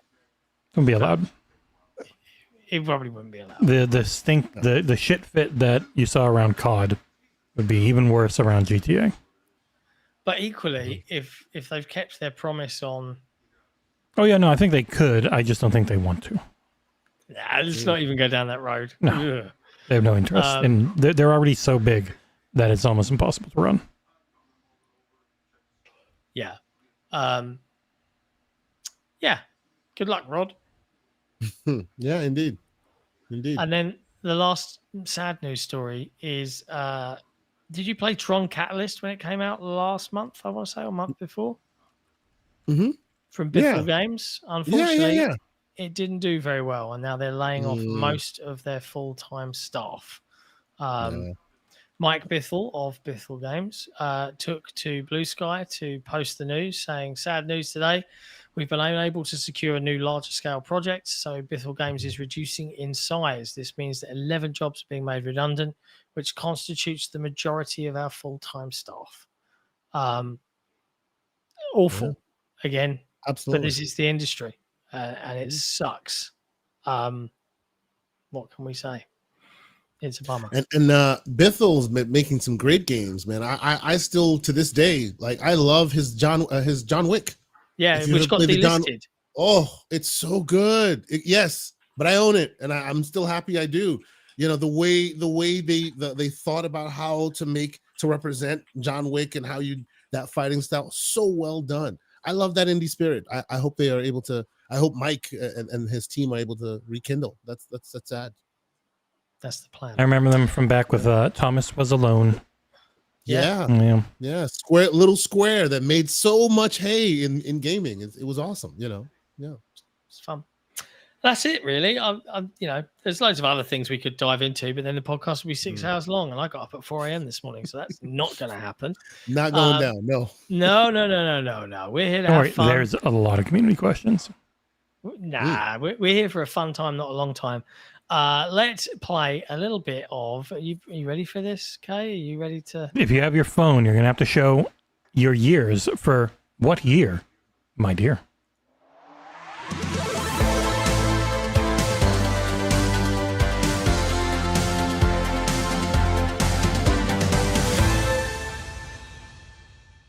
Back. You jumped in that so quick. I need to very quickly go and make it actually look While right. you're going to do the things, I'm going to tell everybody what this is all about. If you're new to the Xbox Era podcast, or if you've been listening for a long time and are frankly bored of this segment and turn it off every time, write in and let us know. But for now, we're going to continue because we like to celebrate our Patreon members. And the way we do that, outside of giving them the opportunity to ask community questions every week, is typically Nick and I fight to the death, or rather to the victory, so that we can win one of our Patreon members, selected at random, a game code. This week, we're playing What Year, My Dear, which is where we have to guess the year of release for whatever game Jesse has come up with. What's the You theme say next that, week? whatever game Jesse has come up with, but we've got something new this week, as I received a DM midweek from one Skedaddle, who has given me, in honor of Nick, who hilariously enough is not here, Australian-themed games. Oh all my from God. one Mr. Skedaddle. These are all things you know. They're all things Whoever you've I'm heard of at playing least. for, sorry. I apologize now. But yes, this is our first community member given game. Name a game. And you did a nice by the way, game. Where should I be buzzing in on my phone, by the way? No buzz-ins on this one. When I buzzing. call for it, all you're going to do is show your year with your calculator. Oh, okay. Mhm. Let's get the calc up. Right, and you know what? He gave everything, including the exact platform. So I'm going to put that right there on screen. Gentlemen, number one, as I make sure I've got this all set up, because I always make it way too complicated on myself. What year? Oh, wait, I should do this. What year did Mad Max release on the Nintendo Entertainment System? On the Mad Max on the NES? You can get mad at Skedaddle if you want. No. Mad Max on the Nintendo Entertainment System. The When NES. was the Nintendo Entertainment System? That's up to you to know. No one give him an answer. Gentlemen, give me your years in 3, 2, 1. Oh, you've got that. Not what I meant to hit. You've got your depth of field on, bro. Oh, I do. My bad. Hold on. It's got to zoom. Here. It's just a blur. Damn it, it's not working. It's looking for a 1988. Oh, you put 86, 88. I put 87. Oh, 88. I put 87. You were both wrong, but Both wrong. Asante gets the point, as it was in fact 1990. 1 point. 1 point for K. I just picked when it could possibly in NES land. Okay. John never remembers the years that anything existed and then gets mad at everyone True. about it. Yeah, I don't get mad at everyone. I Yes, get mad you at do. myself. Well, get mad about this one as well. What year did Tasmania Story come out on the Game Boy? I never heard of this one. What? Yeah, no. Yep. Game Boy. Tasmania Story on the Game Boy. Tasmania OG. Story. I don't know. Why are you reverberating so badly right now? Because it's dramatic. Story Get it, 18 get it, times. get it. God damn it. I forgot to delete the year. You guys aren't watching anyway, so you wouldn't know. The chat knows. Gentlemen, give me your years in 3, 2, 1. Year 92K? Mm-hmm. Damn it. It was 91. John gets a It point. was 91. There you go. Hey, we're pretty close though. I'm staying competitive. I'm happy. I know nothing about these games. Ugh. I'm just saying. Not the way I normally have this formatted. All right, what year? This is a more recent game. Did Beneath? Oh no, it's not the game I'm thinking of. I've never heard of this. Beneath a Steel Sky on MS DOS and Amiga. Oh God! So this isn't a recent game. I thought it was the recent one. It is not. Fucking hell! I'm just I going owned an straight. Amiga, so I'm going to Yeah. go for. I'm going to go for an age that was roughly when I was a kid. Give me the for year. an Amiga. What we got? I'm going straight. You'll go 94. Oh, see, I'm going even older. I'm going when 80. For 94. You got it. Was it 1994? It was John Hey, Pumps yeah. I owned ahead. an Amiga 4-1. 600. So, wow. All I'll right. take it. Yeah, this Game Pass game. What year did Broken Roads release on the PS4, PS5, Xbox One, Xbox Series X and S, and PC? Broken Roads. The game starring Felicity, lady from The Americans, whatever her name is. Yeah, I know the game. Yeah. I've seen it. Didn't review Just very don't well. remember when. Gentlemen, give me your years in 5, 4, 3, 2, 1. Same year. 2024. Ah. We're 2 years off. Yep, no points. All right. What year did the licensed IP game Finding Nemo release on the GameCube, PlayStation 2, and original Xbox? Oh shit. Okay, when did the original Finding Nemo come out as a film? Okay, Toy Story was 1995.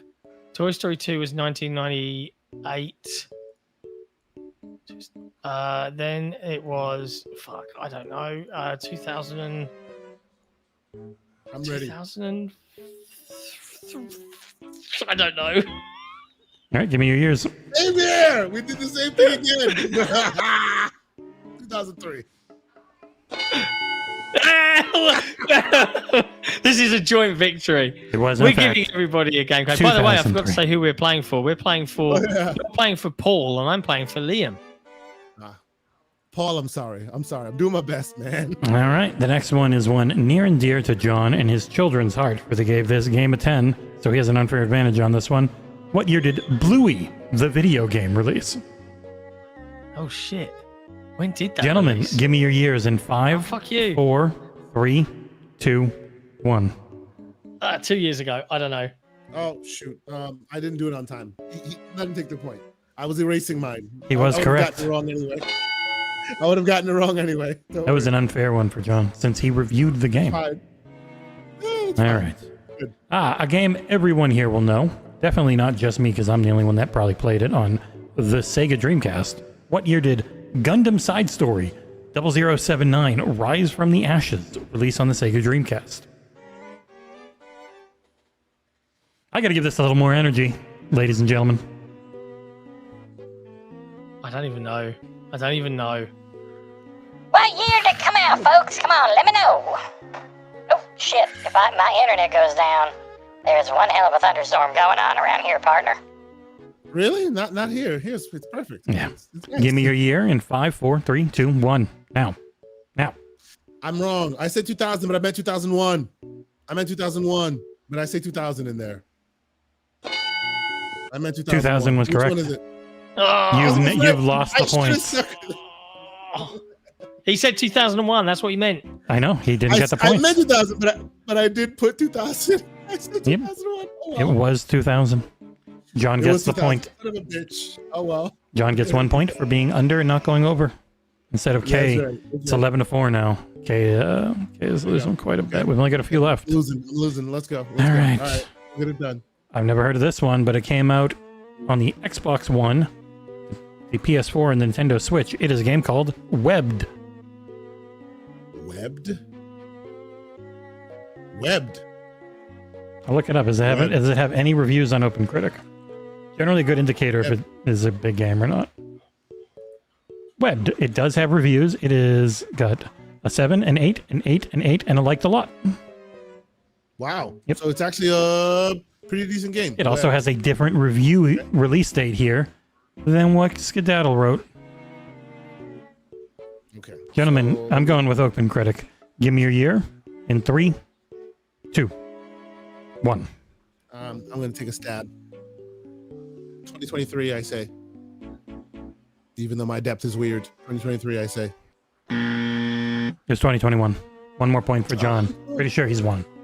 But we'll do the rest for There fun. you go. It's over. Well, one near and dear to all our hearts. Some people's favorite in the series. They would be wrong. Forza Horizon 3 on the Xbox One and PC. Okay. The Xbox- Horizon 3? When they went to Australia. Oh, yeah. Yeah. Mm-hmm. I'm I know torn that if it's. I know that one. I do. Give me even though your it doesn't year. really matter anymore. In 3, 2, Yeah. 1. 2016. Oh, okay. I fucked up and I missed my 7 and I typed wrong. Well, it's So I fine shouldn't get the because point. I was going to put 2017. K gets the points. It was 2016. I would have gone It wasn't over even anyway. good anyway. Oh well. All right, gentlemen. you know, if you nail all of these, Kay, you could win by a point. If John gets them both wrong, because there's two more. Let's go. Let's try and be fast while this. Ty the Tasmanian Tiger on the GameCube, PlayStation 2, and original Xbox. Oh, I had that. Two? I think I know the release date for this. Give me your years. In 5, 4, 3, 2, 1. What do you have? Okay. 2003. You're both correct, which means John wins. Nah. I stuck close. I stuck with you. Oh, you busted 03. Yeah. Yes, 2003. Sorry. It was 02. Oh, there you go. You fools. All right, final one, just for fun. A Windows, Mac OS, and iOS game called Paper Bark. I have never heard of this. Paper Bark. Paper Bark. Yep. It's where did this release again? Windows, Mac OS, and iOS. So you know it's at least in the smartphone era. Paper it has no reviews on OpenCritic. It does not exist there. Oh, it's called Paper. Oh, this is very Australian. Paper Bark, a story of wombat. That is a hell of a name. I'll say 17. 11 and 17. It was, in fact, 18. Okay, Asante gets a point.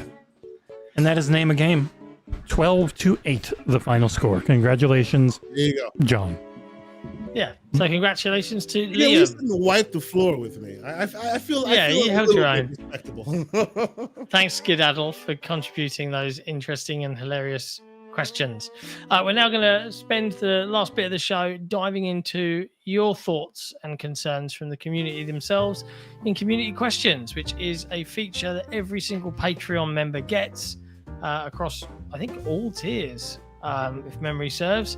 So if you want to be able to pester us and make this show go on way longer than it should, join patreon.com/XboxEra.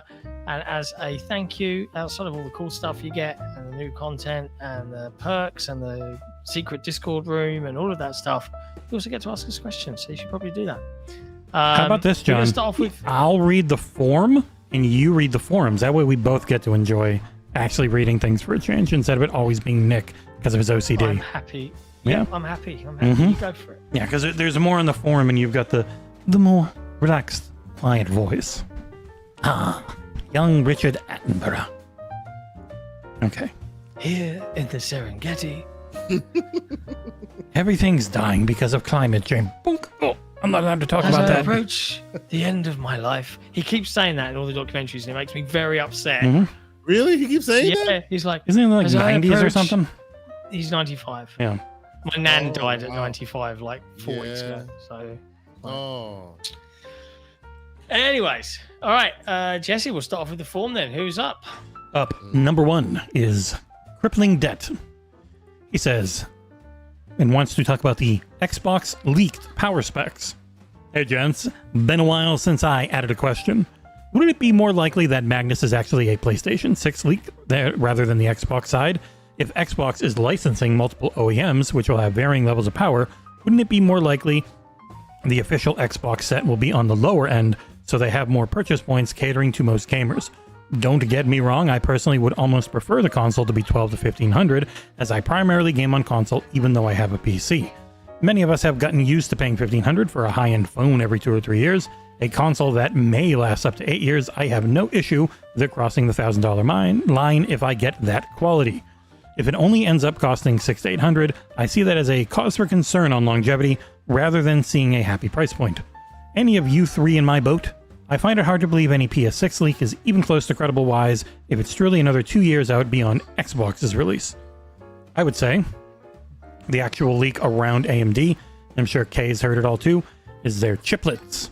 So pretty much the supposed way next gen is going to work for Xbox is there's Xbox hardware that can be added in or might just always be in their chiplet GPU designs. You can probably turn it off if you don't want to pay to have it be an Xbox, but their whole design is going to be, we've got these two chiplets and you can mix and match. And so that's just one. There could be a ton of different designs and levels and price points they go for. Do you have the Xbox back compat hardware built in there on or not? So like that one sock would probably actually be more mid-range. So they most likely have similar things below and above based on all these leaks. And hello, Jez. Yeah, And the Jez. chiplet design allows you to mix and match, as you say, and allows you to scale. So you can have a monster machine or have a very cost-effective, all from the same reference. And they've talked before. They're doing their cloud chips. They're doing their console chips. They're doing their handheld chips. So it's like it's all with full back compat as the focus. It's an intriguing next gen prospect in terms of how it's all going to work. Whether it will all work is up for some debate. That is the devil that's in the details. We shall see. It's on them. Their problems are solved. The one and only Jez Corden with a £10, a tenner super chat saying, and I'll translate, where the fuck my invite? That's what Jez just said. I got up at 4 a.m. Jez, I'm not letting you in here. It's not happening. I want to go to bed at a reasonable hour. It's only just midnight, and clearly, as per AJH in the chat, I think Jez has been drinking. It's entirely possible. Nay, probable. I don't know. He doesn't drink very much. Yep. Losing lots of weight. Has beautiful hair. He has got very beautiful beard. Beautiful beard. We're going to see Jez. We're going to be having dinner with Jez in a couple of weeks. Oh, will Jez be coming to Gamescom as well? He will be coming to Gamescom. We'll be hanging out with Jez again. The man himself. Yeah. Excellent. Good Look forward to seeing Jez. Awesome. I just bought a new pair of shoes because I remember the ones I had last year I got for Gamescom, and then they beat to shit. Yep. A lot of walking. Get your walking shoes on. That's right. Mm-hmm. All right. Next question from one Shitty-a-foo. Category, again, hardware. Good day, team. Really interesting to hear Jesse's analysis on the AMD chiplet strategy recently. What? As Context. As a fan of tech, it sounds awesome, but I'm not sure what it has to offer for the budget-conscious gamer. I'd like to hear your thoughts on what this next gen looks like from a hardware procurement perspective. As a fan of Game Pass, should I plan on a mid-tier PC build, or the next Xbox chipset offer value for the upper middle, potentially high-end performance? I guess I'm after what your thoughts are on what next gen might look like in regards to value for money and ease of use. And yeah, I really wanted to wear, as Jez does with a £10 super chat again, I'm wearing Crocs at Gamescom for real. I was very tempted to just buy some Crocs because I just wanted comfort, but I couldn't. There's a level of adulthood you reach where you realize that the only pair of shoes you want is a pair of Crocs. And that's all you need in life. I will never. I'm not quite that old yet. Yeah. Nick loves his. I don't care. Nope. My feet will turn into stumps. I'm not walking on plastic. I'm sorry. I'm just not doing it.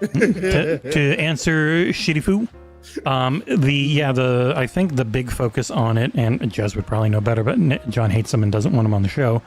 That is from the thing about chiplets is like that choice and the mixing and the matching, and being able to target different things. You want this for a handheld where it's way more focused on good performance but excellent battery life, so you have more of those, like those lower cores that are not fully clocked all the way, so they can handle more tasks. And you've got your balls to the wall, we're pushing 50-80 performance stuff like we've seen in some leaks, and probably even more than that if it's this much further out, and they've got that design and they don't have to make one monolithic die that has to be this, and this is what runs our games. Yes, that's the key. Real quick, that is indeed the key. Historically, all the bespoke laptop and bespoke handheld makers and even other folks who get AMD's reference designs, they usually get they call it custom. They get something that's already been made basically, and they customize it for their purpose. Right? You never really get a custom SoC. You get a modified SoC. This is the idea where they're going to actually be able to give you mad custom stuff, because the architecture is built on options rather than just what we built for a laptop and we're just taking a couple CUs away or whatever. Now it can start with, what are you looking for? Are you going for low end? Are you going for mid tier? Are you going for high end? And all the pieces within it will represent appropriately. You can be completely different from one to the other while still being in the same architecture. It's a cool, interesting. Because they got those Zen. So it could help the low end. Yeah, they've got the Zen 6, and then they've got the Zen 6C, where it's like so they've got more options for especially things like handhelds. So when I've theorized like Microsoft making a deal with like LG or Samsung and actually putting hardware in the TV, that could be a reality. That is the future I am seeing. Yes. Like right now you can buy a Samsung TV with their Xbox like controller. And you literally buy it in the box and it comes with a controller. They will put a chip in that laptop, in the TV soon enough. Maybe once they can get it down so it no longer, it's about the length of a phone or whatever. And pretty soon you'll be able to do that, like native on a TV. It just makes sense. So I'm looking forward to those words. Yeah. It's interesting. Yeah. Thanks, lads. Thank you, Shidafu, for the question. I got to zoom out on the next one because it's from It's Finn. Category: Sony PlayStation posting to bring games to other platforms and some Battlefield 6 open beta thoughts. Question: Good evening / morning, gentlemen, and welcome back, Mr. K. Asante. You filthy and yet stoic handsome sir. I'm jealous of that beard of yours. Hope your weekend is going well. Don't want to ramble too much. I'm sure we know that Sony will have their Tim Stewart moment just for games. Is that Tim or was that Phil? That was Phil. That was Phil. Yeah. That was Phil, yeah. Yeah, a 4-game experiment, which meant if it's successful, way more. And it was. Yeah, people are trying to say that, no, that's not happening. Keep digging that grave, because when that one game comes over to Xbox, your tune will change, a.k.a. Xbox users just went through this purgatory hell, and now you are as well. Fast. Also, Lamau, Sean Layden's response to the SVP comments. I don't know. What did Sean Layden respond? I don't know. And Battlefield 6 open beta is hella good. Haven't played this much since Battlefield 3 on the 360 and a bit of Battlefield 2042, despite the rocky launch. A bit rough on certain edges, but hoping that the beta test will iron things out before the actual release. 2 questions, finally. With Sony SVP recent comments on moving from hardware business model to platform business, aka MAUs, could it stand to benefit PlayStation a lot more than their old usual strategy? Gentlemen, unlike Nick, I won't read the next question. Let's answer this one and then come back. Okay. Yeah. Yes, financially is the things that companies care about, because they could do what they're doing right now and make enough money for the rest of time. But in the how do businesses actually work, this is their only real path to growth, because the console market is mature now. Like, we know what it is. So even video games as a whole, the only way to get more money, go to more customers. Yeah, they cost too much to make, and for as critically lauded as Sony's first-party games are, like, if they spend 300 million on one and it only sells 5 million copies, that's not good enough anymore. So they've got to think of where else they can go. And typically they've always been happy to let the tail die and then do a PC release 2 years later. I think you're going to see that gap shrinking significantly. And if it's a live service or a multiplayer game, it's going to release everywhere. Yeah, they already said live service for them is day and date on PC. Yeah. I agree. All points. Yeah. And number 2, your favorite German food while visiting Gamescom. Cheers and have a good month at Gamescom. Jesse, John, and Kay Asante. Ooh, favorite food. I wouldn't say it was my favorite, but it was an experience, and that was trying a Schweinaxel. The pig knuckle, was it the knuckle? A pork knuckle. I remember that. Yeah, if you're new to Gamescom and you haven't tried one, go for it. It is tasty. Yeah, it was very tasty. It was huge. I preferred a nice schnitzel. Yeah. And how about you, Jesse? Whatever the apple crepe I had, it was still one of the best things I've ever eaten in my entire life. At that little the apple strudel. Yeah, apple strudel at the place right, the little cafe right next to the cathedral, little chocolate shop inside. That was one of the best things I've ever had ever.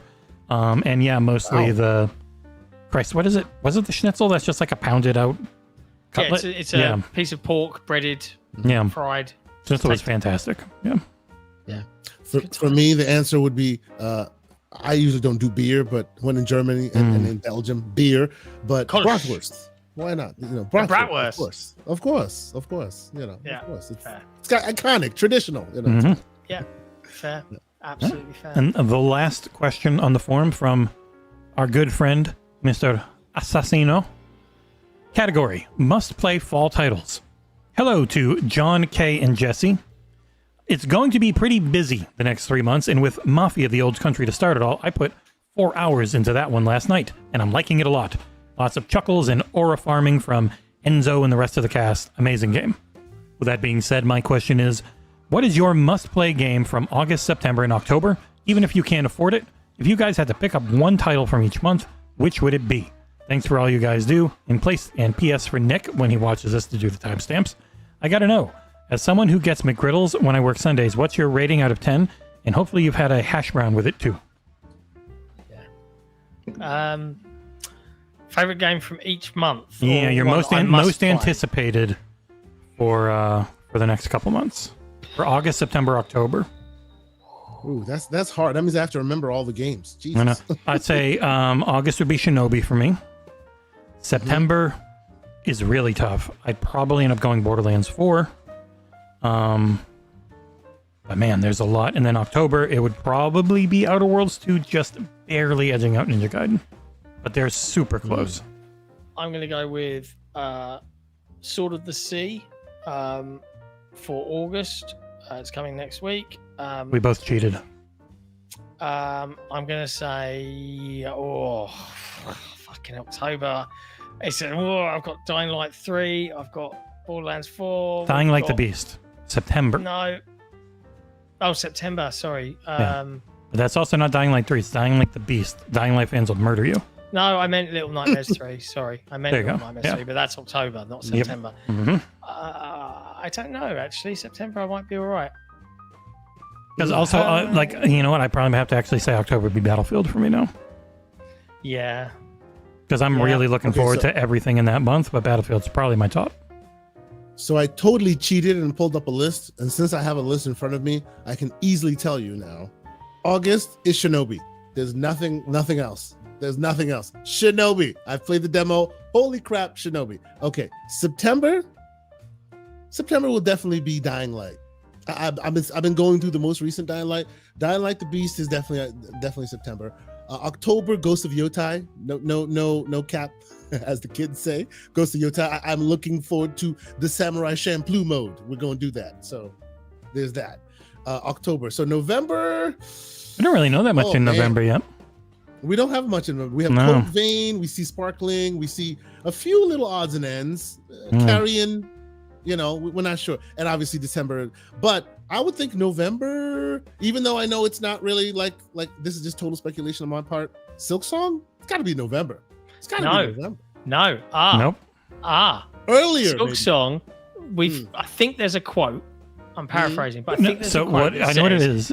Silk Song will be playable on the ROG Xbox Ally and Xbox Ally X, and if the leaked release date is October 16th and it's true, or whatever it was, or whatever date that was, then that means that Hollow Knight Silk Song has to be out by that time. I'm pretty sure Sarah said you'll be able to play Hollow Knight Silk Song at launch for this device.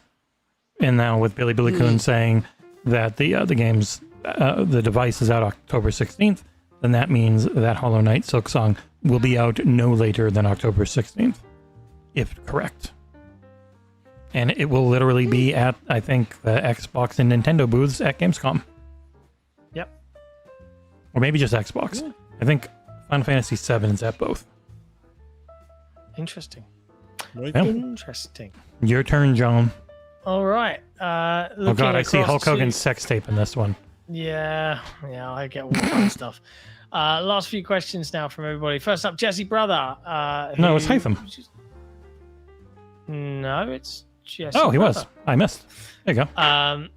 Fuzzy Little Canadian for the win. Happy podcast 275, Earthlings. While I was sorry that John was ill last week, thank you, mate, it worked out well for me as I got a few solid suggestions on what to watch on Apple TV.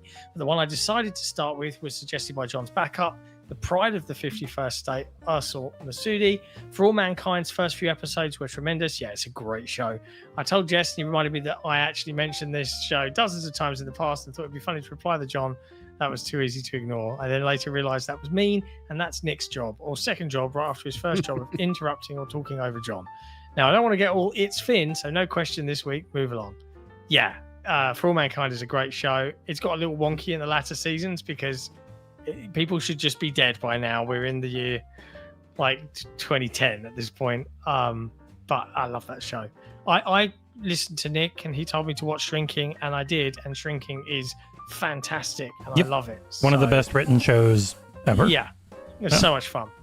We're finally putting our Apple TV. Apple TV is far and away the best sub, and we're putting it to use. They just have some really good shit on there. For me, the only things I watch on Apple TV are Invasion and Foundation. Forgive me.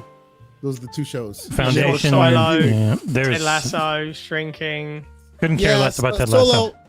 Yeah, I tried Ted Lasso. I just couldn't do it. He's too chipper for me. I want to smack him in his face. Get out of here. Yeah, but mate, if you stick with it, you'll see why he's the way he is. I may need to. Severance is Foundation amazing. Got me. I love Foundation. Yeah, Severance as well. Oh, I got some good shows. There's too many. I really liked Murderbot. It was very good. I thought that was okay. Shut up, John. Yeah. All right. Sex tape time. Next question. Hytham G. Subject: knowing 3 famous celebrities before they died.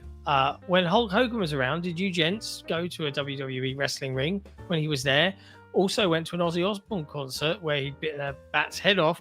And what was your favourite Malcolm Jamal Warner TV series along with his movie? I don't know who that last person is. Theo Huxtable from The Cosby Show. I still don't know. He died. He drowned saving his kid.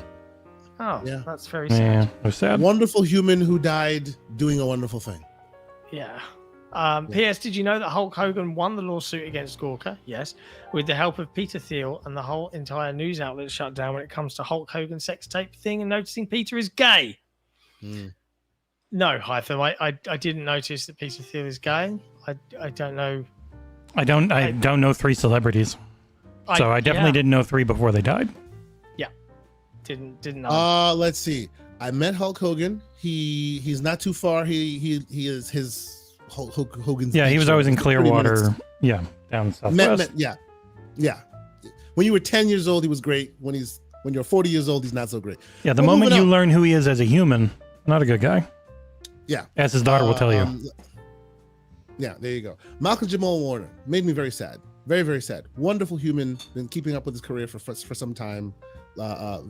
Very poetic, very artistic kind of guy. Very sad.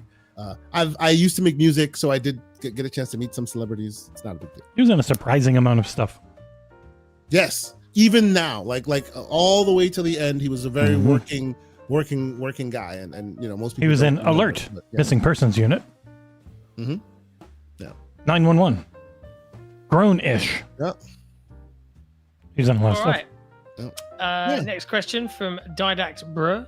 Hi, delicious panel. Now with Contraband getting dropped by MS, do you expect any publisher to pick it up? We've seen this happen before.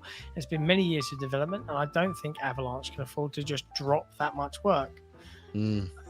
Like, I don't know. How close we don't it was. know enough. Yeah, I have no idea. Like, it was this many years in. We never saw anything. We never got like a gameplay trailer, even like we did with Perfect Dark. Is it close? Can someone come in and say, we'll give you 20 million? Is that enough? Because like, if you feel like at that point, if that was enough, Microsoft would have just seen it through. So how far out is it? How much budget does it need? I have no idea. Well, you've got to think that game was probably approved from a pitch 6-7 years ago, before the funding got signed and the contracts got signed and development was started, right? And the industry 5, 6, 7 years ago was very fucking different to now. And now they're probably looking at it and going, how long's the runway left? Another year of dev, 2, we don't know. Is this going to actually do anything? Is this going to make an impact? Is it going to sell? The point of making a thing? If the answer to that question is no, then it's a sunken cost fallacy. There's no reason to carry on. And that might be why. Avalanche might feel differently because obviously it's their baby, right? Like, what do we know? But that would probably be my... And they'll use all their Hogwarts legacy... Oh, wait, no, that's a different Avalanche. Yeah, aren't there like 3 or 4 different avalanches or something? Like it's just like, what are you doing?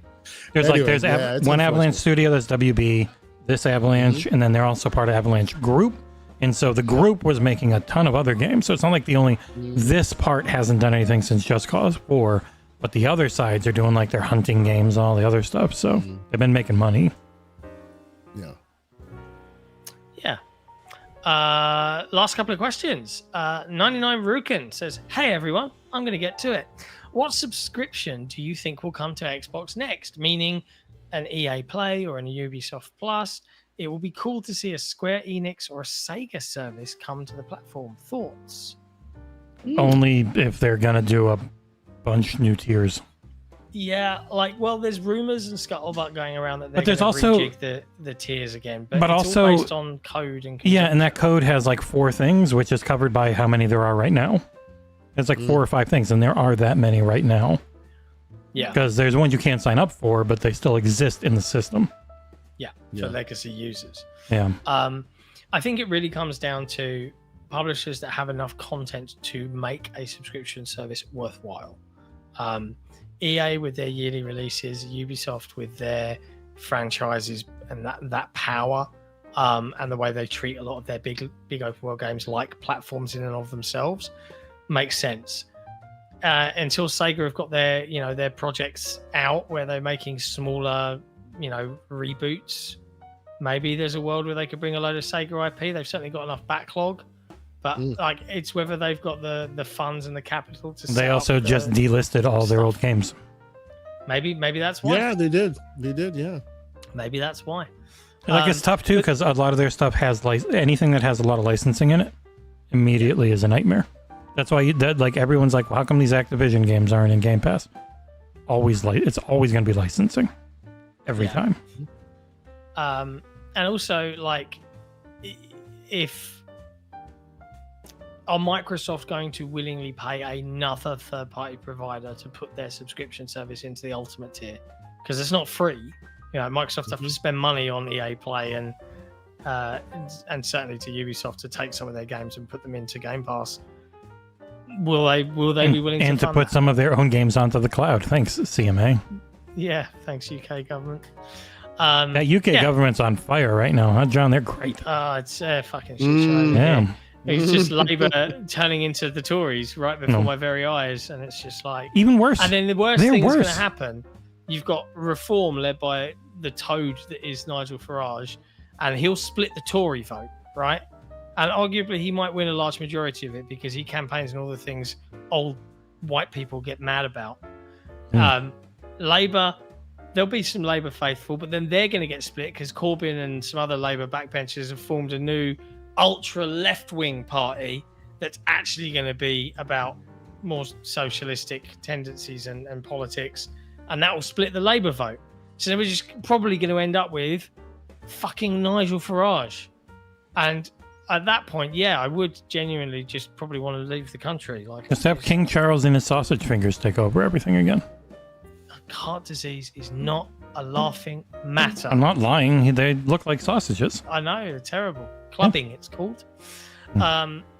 Anyway, last question from the lovely good old Collingwood, who says, "Hello, John, Kay Asante, and Jesse, and Nick." He's saying hi to Nick too. It's a question for Kay Asante. Seeing that you haven't been on the podcast for a while, I thought I would do you the courtesy of answering questions I asked the regular team in the last few podcasts. I'm going to do them one by one. I'll ask it, you answer. 1. Did you ever own a light gun for your consoles, and how were you at slinging light guns in the arcades?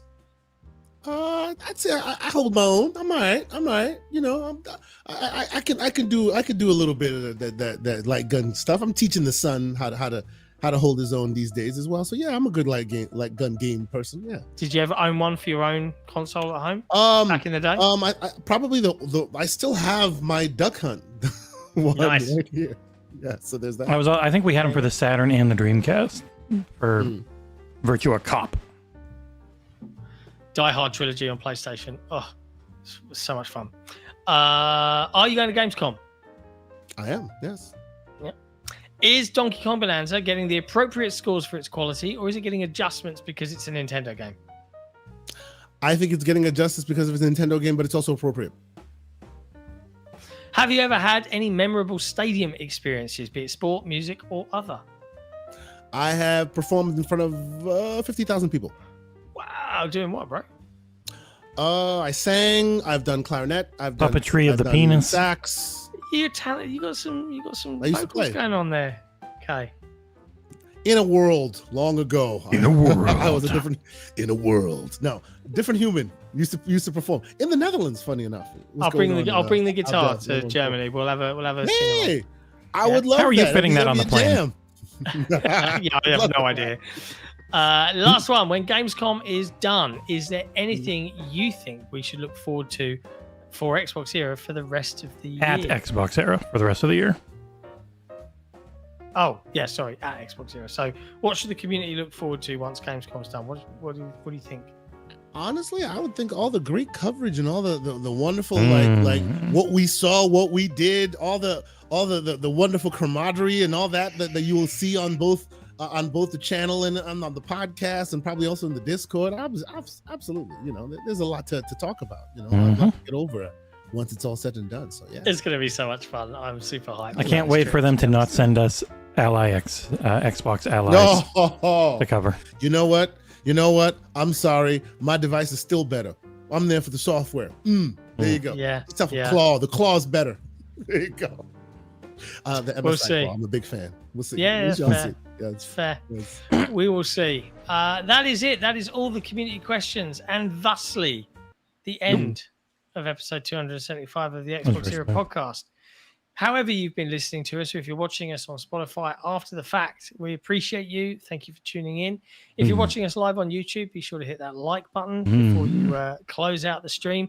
But if you do enjoy the Xbox Era podcast, please do take that time out, not to complain, but to drop a nice review over on Apple Music or on Spotify or wherever you listen to it and are capable of dropping a nice review. We would appreciate it. As Jesse said, some crazy stuff this week. No headlines on Tuesday. We will not be doing a news show because both of us are traveling. Thursday, Jesse will be back with Ursula as a stand-in for me because I will be away on my first non-work related trip in 20 fucking years. Wow. Yeah. So that's fun. But then all Gamescom all the week after, and we will be bringing you as much content as we possibly can. Yeah, we'll try and do some streams at the night. Who knows? Yeah, we'll be making a lot of it exclusive to our patrons where we can. So head over to patreon.com/XboxEra so you can be a part of it. And we will see you guys next time. Before we go, lovely Asante for joining us once again on the show. Just in case these guys have not been paying attention, where can they find you?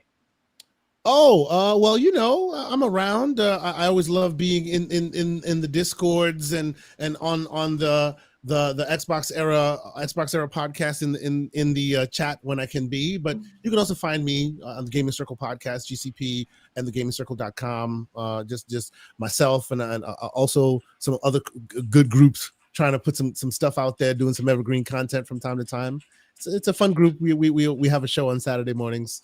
We try to keep it light and fun. So yeah, come join us. It's all good. Thank you, Kay, and thank you for joining us. It's always a pleasure having you on, man. Wish we could do it more often. Maybe we should. Just saying. Yeah. All right. Until then, boys and girls, we'll see you next time. Ciao for now. Peace. Bye.